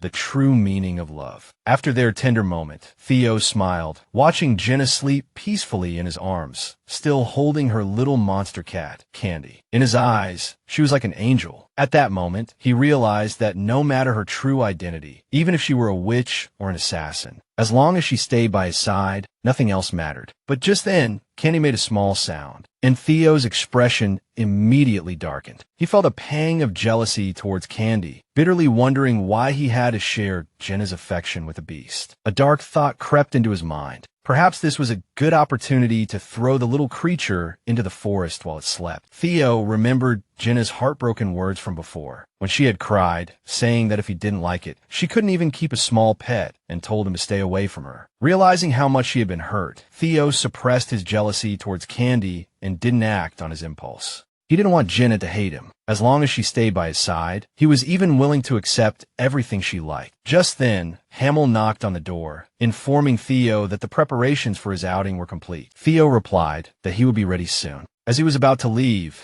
Jenna woke up and asked him where he was going. Theo gently told her he was going to a nearby village to investigate. He kissed her forehead and told her to rest well while he was gone. Jenna blushed and said she would miss him, urging him to come back quickly. Theo promised to return as soon as he was finished and then left. Jenna intended to continue resting in bed, but suddenly she remembered something important and sat up abruptly. She realized Theo had said he was going to investigate the village, and in the original story, this was a crucial moment. If she refused to accompany him, in this scenario, he would eventually encounter an assassin and die. Afterward, a second male lead named Levon DeMille would appear, comforting the grieving Jenna. Determined to change fate, Jenna anxiously wondered why the game hadn't given her a choice this time. But she decided not to wait any longer and hurried after Theo, determined not to let things get too late. The scene shifted to the village. Jenna thanked Elle for accompanying her and asked her to wait there, saying Theo would arrive soon. Elle offered to go together, but Jenna insisted that splitting up would be faster. Elle reminded Jenna that it was dangerous to be alone. Jenna walked alone through the village, searching for Theo while trying to recall the original story's progression. She remembered a key scene where at night, Theo struggled to breathe in a slum alley. She was determined to find that place before fate took its course. As she walked, she smelled a foul odor. Realizing she was approaching the dilapidated area of the village, a place often rife with making comments about her beauty and asking if she was bored and wanted to have some fun. Jenna immediately realized the situation was bad and tried to leave, saying she was busy. But the thug grabbed her hand, preventing her from leaving, and mocked her, saying he wouldn't give up just because she refused, continuing to press closer. He said she was even more beautiful up close. Jenna grew more nervous and demanded he let her go. But the thug ignored her, suggesting he could show her a world a noble lady couldn't imagine. Jenna felt anger and frustration, cursing inwardly, realizing no one could help her. She had to get out of this predicament on her own. In self-defense, she slammed her forehead into the thug's, shouting that she didn't need his help. The thug stumbled back in pain, angrily cursing her with vile words. Jenna retaliated, kicking him in the groin and running away, calling him a pervert. After running a distance, she stopped in the street to catch her breath, wondering if the thug would chase her. Recalling the near disaster, she regretted not listening to Elle's warning about going out alone. Suddenly, she heard a loud crash and felt worried, hesitating whether to investigate. However, a sense of fear crept in. She realized the situation felt like a scene from a horror movie. She knew following those kinds of sounds often led to trouble. Although she felt sympathy for whoever was in distress, she reminded herself that every second was precious. She had to save Theo and couldn't fall into a trap. Jenna heard a terrified cry for help. "No, please, save me." She hesitated, realizing that in her current state, she probably couldn't do anything even if she went. However, when she heard a child calling for their mother, Jenna's instincts immediately kicked in. She knew harming a child was unforgivable. Despite the potential danger, she decided to investigate. In a corner, she found a little girl tied up, crying for her mother. The girl was startled when she saw Jenna. Jenna comforted her and started untying the ropes, asking who did this. Terrified, the little girl couldn't explain the details, only saying it all happened too fast. Jenna was shocked, thinking this place was too dangerous, and she had to save Theo quickly. As she struggled to free the little girl, a man with a club approached from behind. The little girl screamed, "Sister, behind you." Before Jenna could react, the man struck her hard on the forehead with the club. She fainted instantly. The little girl cried in terror, watching as the thug gloated to his companion about catching another one, pointing at Jenna's noble appearance. Jenna lay on the ground, unable to move. The thug looked at Jenna, commenting on her pink hair, saying they could get a good price for her. He ordered his companion to take her away and told the little girl to shut up. Jenna felt a pang of guilt for not being able to save Theo in time. She thought, "I'm sorry, Theo." As she slowly regained consciousness, the little girl sighed in relief, seeing Jenna awake, and asked with concern if she was hurt. Jenna groaned in pain and asked the little girl if she was all right. Then she noticed something shocking. The little girl tearfully explained that the bad men had even kidnapped her older sister and brought her here. She felt guilty that her sister was implicated because of her. Jenna comforted the little girl, saying maybe they wouldn't die, mentioning that plot armor might save their lives. Just then, The thug from before approached Jenna, saying, "You're finally awake." Jenna was shocked, recognizing him from before. The thug said it was fate. The thug grabbed Jenna's face, suggesting they continue what they started. Jenna angrily demanded he take his hands off her. Instead, the thug slapped her hard, cursing her for being ungrateful and telling her to stop talking back. He dragged her outside, and Jenna screamed in pain. Hearing the commotion, the little girl cried, "Don't take my sister." The thug roughly told her to shut up. Jenna felt protective, telling the thug not to treat the little girl like that, begging him to let her go, saying she was too young to suffer this. The thug scoffed, saying whether he hurt the little girl was his business, and hinted that if Jenna pleased him, he might change his mind. Jenna refused resolutely, saying she would rather die than submit. Unmoved, the thug, in anger, shoved Jenna into a cell and locked the door, saying he was granting her wish. Jenna was horrified by the putrid stench, finding herself surrounded by decaying animals and human skeletons. A monster slept in front of her, and she trembled in fear. She wondered if she was meant to be monster food, vowing to herself that she wouldn't die in this place. As she planned her escape, the monster woke up and started towards her. Suddenly, the monster attacked. Jenna narrowly avoided being hit, thinking in a panic that she wasn't ready to die. The monster continued its assault, but Jenna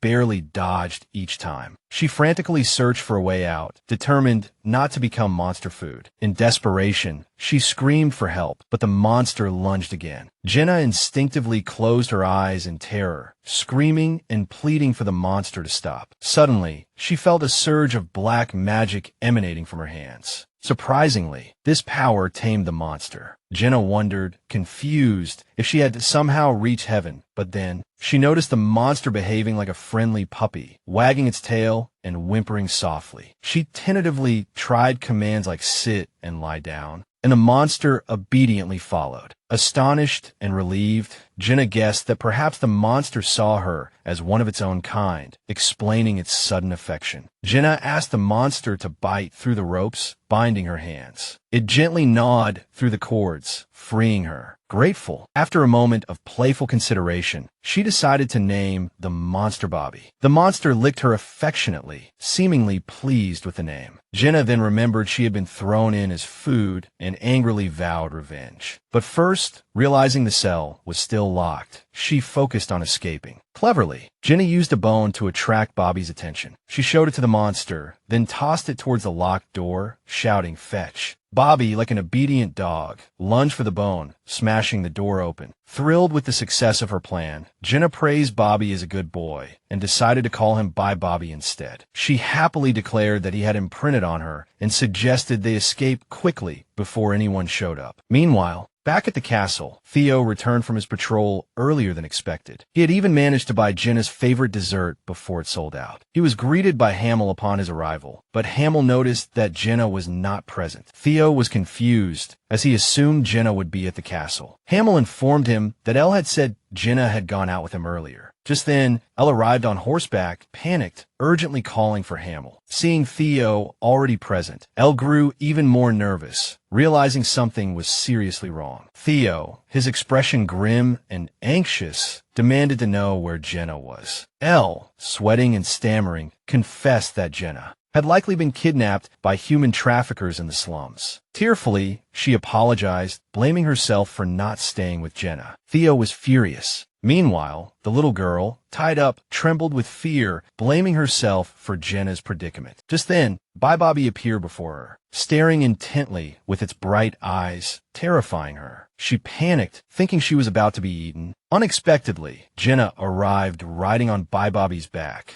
saying gently, "You've waited long enough." The little girl cried out excitedly, "Sister." Jenna untied her, setting her free, and confidently attributed her escape to the protagonist's halo. The little girl was still afraid of Bye Bobby, but Jenna reassured her, saying that Bye Bobby was gentle and obedient. To prove her point, Jenna gave Bye Bobby commands, which it performed ly as a pet, leaving no room for worry. Relieved, the little girl, now identified as Lily, laughed and told Jenna she looked like a witch. Jenna laughed, wondering if she had magical talent, and then asked the little girl her name. Lily introduced herself, explaining that she lived in the slums with her mother and brother and had been kidnapped while playing hide and seek. Jenna promised to take her home. Lily worried about finding her way back, but Jenna confidently said she already had a plan. Meanwhile, the kidnappers screamed in pain as Theo pursued them. A terrified kidnapper begged for mercy, asking Theo who he was and why he was attacking them. Theo coldly demanded he reveal Jenna's location.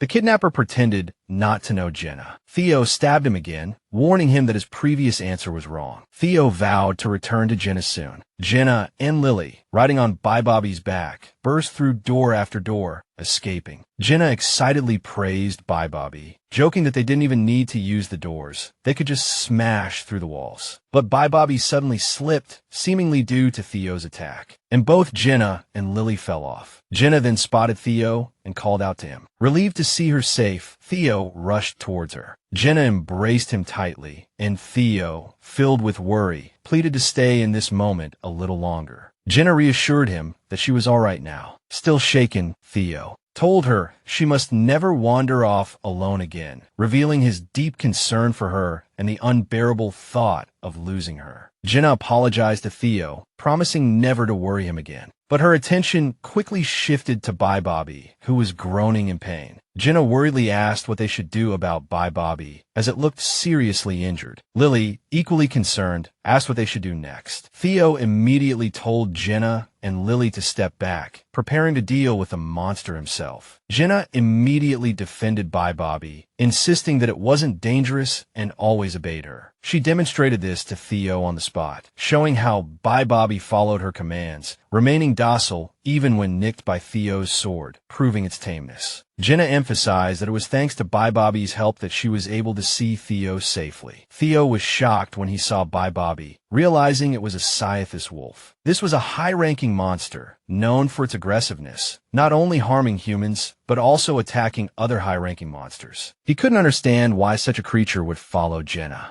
Meanwhile, Jenna worried about Bobby's injury, comforting it and promising to treat it properly when they returned. Then she asked Theo if Bobby could recuperate at the castle until it recovered. With tears in her eyes, Jenna pleaded with Theo, hoping he would agree. Theo initially refused, but Jenna persisted, pointing out that Bobby had saved her. She appealed to Theo's kindness, saying Bobby wasn't a bad creature. Theo sighed and finally agreed, but only allowed Bobby to stay at the castle until its injuries healed. Jenna gratefully hugged Theo, expressing her love for him. Theo reflected on his own feelings for Jenna, admitting that although he was often persuaded by her, he didn't find it unpleasant. He thought perhaps this is love. He told Jenna to go to the village entrance and meet Elle, as he still had some matters to attend to. Jenna insisted on going with him, worried about potential danger. Theo explained that he had been monitoring a base involved in human trafficking and illegal monster breeding and intended to investigate further. He instructed Jenna and Lily to stay in a safe place, as he couldn't fight with peace of mind with them by his side. Lily fearfully expressed her desire to leave quickly. Jenna comforted her, saying they would leave together once Theo finished. Theo promised to return as soon as possible. Jenna, Lily, and Bobby started to leave. Jenna asked Bobby if it could walk. Bobby barked in response. Jenna happily exclaimed that they could finally escape, adding that the sound of crows made her feel free. Lily asked if they could go home now, and Jenna promised she would reunite her with her family soon. However, Jenna started to worry about leaving Theo behind alone. She recalled that this building was where Theo was almost assassinated. She remembered not recognizing it before, because it was more dilapidated than she imagined, and now realized that Theo might be in danger. Anxious, Jenna decided to return to the building with Bobby, telling Lily to wait outside. She hurried back, knowing Theo's life was at stake, and she had to act quickly. Inside, a thug was about to attack Theo from behind. Jenna shouted to warn him. She commanded Bobby to attack, and Bobby lunged, biting the thug and saving Theo. Jenna burst into tears, hugging Theo and asking if he was hurt. Theo comforted her, saying he was fine and uninjured. Relieved, Jenna felt she had saved him, hugging him tightly as Theo gently soothed her. Jenna urged Theo to be careful in the future, as similar incidents could happen again. But Theo told her he had been aware of the assassins and had planned to capture them alive for interrogation. Jenna was surprised and embarrassed, feeling guilty for not realizing Theo's preparedness and apologizing for her reaction. Theo comforted Jenna, saying her love was more precious than any strategy. Jenna was deeply touched by his words. Afterwards, Theo handled the aftermath, capturing all the thugs involved in the human trafficking ring. The Imperial Knights handled the cleanup, rescuing all the slaves, while the illegally bred monsters were sent to the Imperial Monster Management Agency. Unfortunately, those untamable monsters met a tragic end. Afterwards, Theo and Jenna took Lily back to her home. Lily joyfully reunited with her mother, who tearfully exclaimed she thought she'd never see her daughter again. Lily gratefully said that Jenna had saved her, helping her escape from those terrible people. Jenna comforted her, advising her to bravely kick any bad people she encountered in the future. After a heartfelt goodbye, Jenna and Theo returned to the castle. Back at the castle, Jenna resumed her peaceful daily life, or so she thought. Theo handed her a stack of documents, asking her to look them over. She was surprised to find that it was a list of candidates for guard knights. She asked about it, puzzled, and Theo explained that it wasn't for the castle's security, but to choose a guard for her. Jenna said, perplexed, that she rarely went out, but Theo insisted it was necessary. Theo earnestly expressed his concern for Jenna's safety, especially when he wasn't around. He pleaded with Jenna not to stop him from hiring a guard knight for her. He worried she would be in danger again, especially after what had happened. Jenna felt guilty, realizing she had caused Theo a lot of trouble, but also noticed that, unlike before,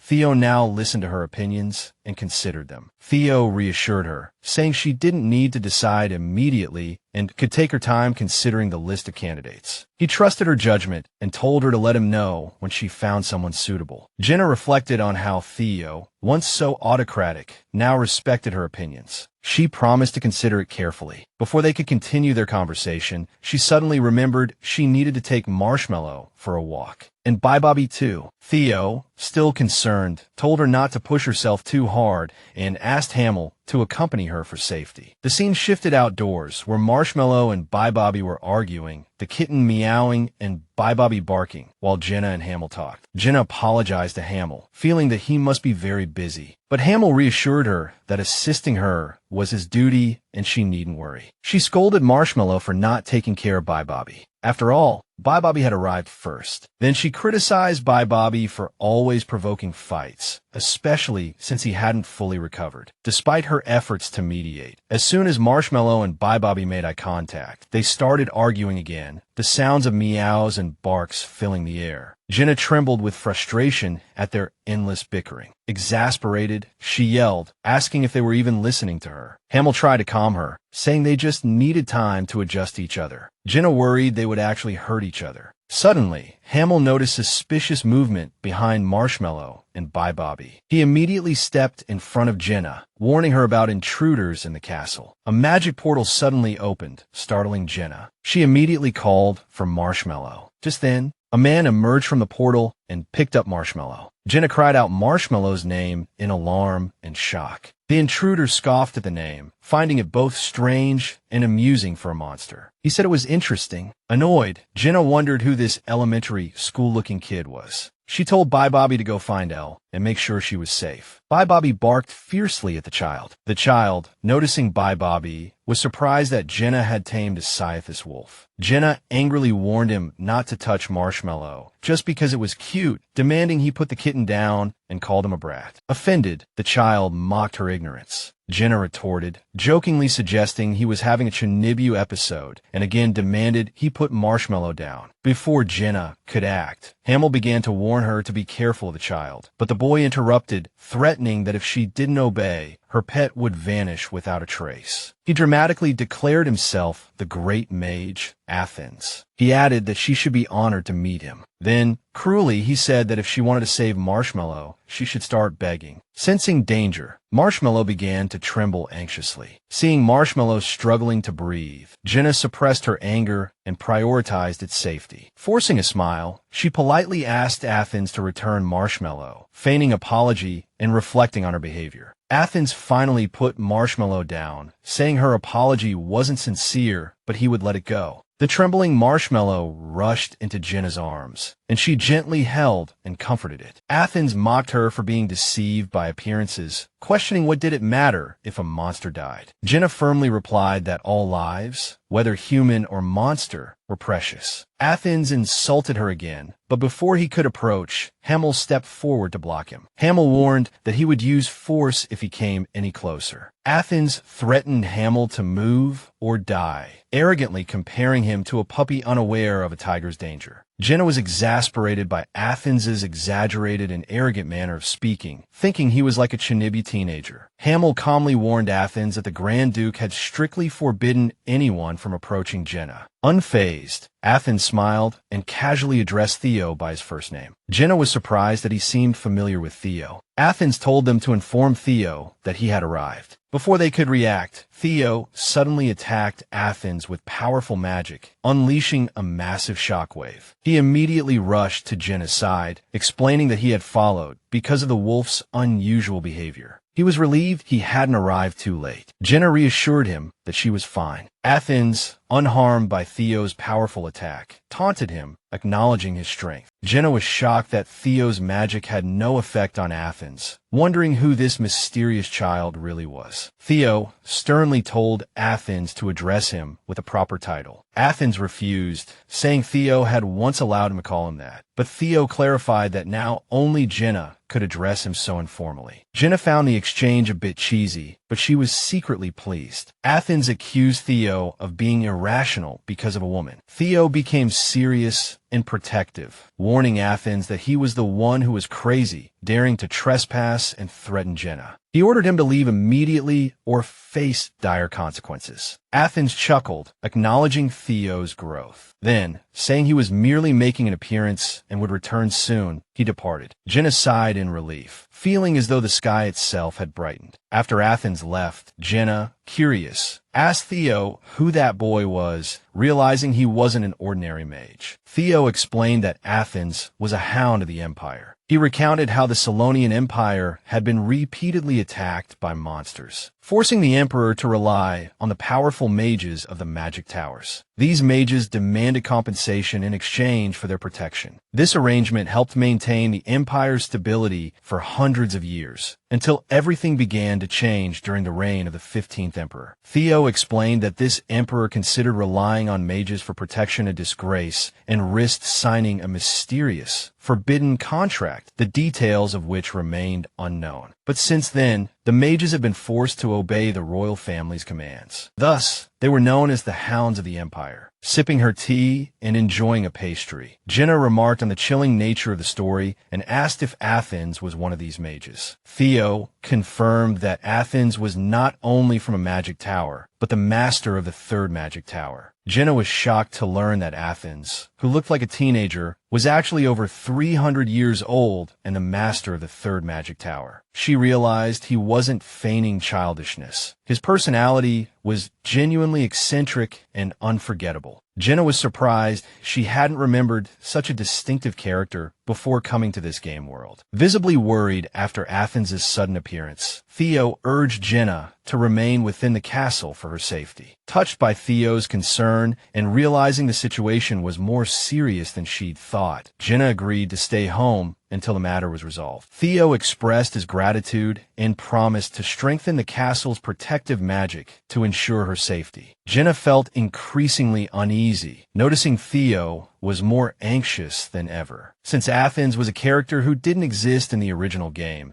she also began to have a strange, ominous premonition. Despite trying to shake the feeling, it lingered in her mind. Later, she went to Theo's study, intending to have tea and chat with him. She greeted him cheerfully, but quickly realized he wasn't in the room. She decided to wait for a while, and her gaze fell upon a letter on the desk. The seal on the envelope caught her attention. It looked familiar. After a moment, she recognized it as the royal crest. Jenna was curious and puzzled as to why the royal family would write to Theo. She hesitated, but out of concern, decided to quickly read it before putting it back where she found it. Jenna opened the letter and found it was addressed to Duke Theolis Liakrana, written in a very formal tone and signed by Emperor Nalubsanaklana. The Emperor mentioned it had been several years since he'd seen Theo, and acknowledged his loyalty as a duke guarding an important strategic location. However, now that Theo was married, the Emperor insisted he bring his wife to the palace to meet him, adding that he had sent similar letters 20 times without receiving a reply. The Emperor also warned that if he didn't receive a response, he would personally visit Theo's castle. Jenna was shocked to realize the letter was from the Emperor himself. Although the letter's tone was polite, Jenna quickly sensed a veiled threat within its words. She began to wonder if this man was truly Theo's father, and was even more surprised that Theo had ignored the Emperor's summons 20 times. She realized Theo couldn't refuse the Emperor's orders indefinitely without consequences. Just then, Theo entered the study and, seeing Jenna's surprised expression, called out to her. Slightly nervous, with sweat on her brow, Jenna told him she had happened to read the Emperor's letter and felt they needed to talk. But before she could finish, Theo, his face grim, snatched the letter from her hand and tore it to shreds. Jenna cried out in shock, demanding to know why he'd done that. Theo calmly and firmly replied that he would only respond to the Emperor's official orders, and had no obligation to heed personal ones. He apologized for making Jenna worry about something he considered trivial and quickly changed the subject, asking why she had come to his study. Watching Theo's reaction, Jenna understood the pain he carried from the past and thought it understandable that he would avoid the Emperor. However, she also knew that if things continued this way, the Emperor might eventually take actions that would put Theo in a difficult position. Unsure of how to respond, Jenna had a sudden idea. Adopting a playful, intimate tone, she mentioned that her parents wanted to meet Theo. Theo was taken aback, repeating in disbelief, "Really? They want to meet me?" Jenna, smiling, explained that since he was their daughter's husband, of course they would want to meet him. Feigning a tearful expression, she asked in a coquettish voice, "Don't you want to meet my mom and dad?" She added that she liked men who were kind and considerate to their in-laws, her tone laced with playful suggestion. Theo, swayed by her words, hesitated, about to respond to her preference, when Jenna quickly interjected that they could also visit the capital on their way to her parents' home. She told him she had never been to the capital, having only seen it in newspapers, and really wanted to visit. Then, with the most innocent look she could muster, she pleaded, "Please." Jenna inwardly laughed, knowing her innocent act had completely fooled him. Thoroughly charmed, Theo finally agreed, saying he would have Hamel start the preparations. Jenna watched everything unfold according to her plan, feeling a surge of triumph. She thought with satisfaction that her strategy had worked perfectly. In truth, she had no desire to see her parents again, but right now, she just hoped this wouldn't cause any trouble. A few days later, Jenna and Theo arrived at her parents' estate. Her parents, the Count and Countess, warmly welcomed Theo, respectfully addressing him as Your Grace. Theo responded politely, saying he was honored to meet them and apologized for the lateness of his visit. When Theo presented his apology gifts, the Count and Countess were pleasantly surprised. Initially, they insisted it wasn't necessary, as they were all family now, but they quickly and happily accepted the presents. The Count then put on a show of fatherly affection, telling Jenna how much he had missed her. Jenna was disgusted by her father's false display. She thought to herself that he was only acting affectionate because Theo was present. Nevertheless, she played along, sweetly replying that she had missed him too. The Countess kindly invited them inside, saying they must be tired. Theo politely accepted and followed them in. Jenna invited Theo to see her childhood room, admitting it probably wasn't as grand as his current one, but she still wanted him to see where she grew up. Theo, filled with curiosity and interest, readily agreed, saying he would love to see it. However, the Countess, Jenna's mother, appeared nervous, quickly explaining that during Jenna's absence, the estate had undergone extensive renovations, and her room had been moved to a different floor. She was sweating nervously in front of Theo, clearly hiding something. Jenna outwardly agreed, but inwardly suspected her mother's motives, sarcastically remarking that the rest of the estate seemed unchanged, especially the broken railing. She thought to herself that she certainly couldn't let Theo see that dirty, messy attic room. The Countess quickly tried to smooth things over. She laughed, saying she hadn't noticed the broken railing and would have someone fix it. Jenna was stunned when she entered the room, surprised by its luxury. The Countess proudly asked if she liked it. With a hint of sarcasm, Jenna said she loved it. If her old room had been this nice, she probably wouldn't have wanted to go north. The Countess, feeling cornered, quickly defended herself, saying that Jenna's previous room had actually been quite nice as well.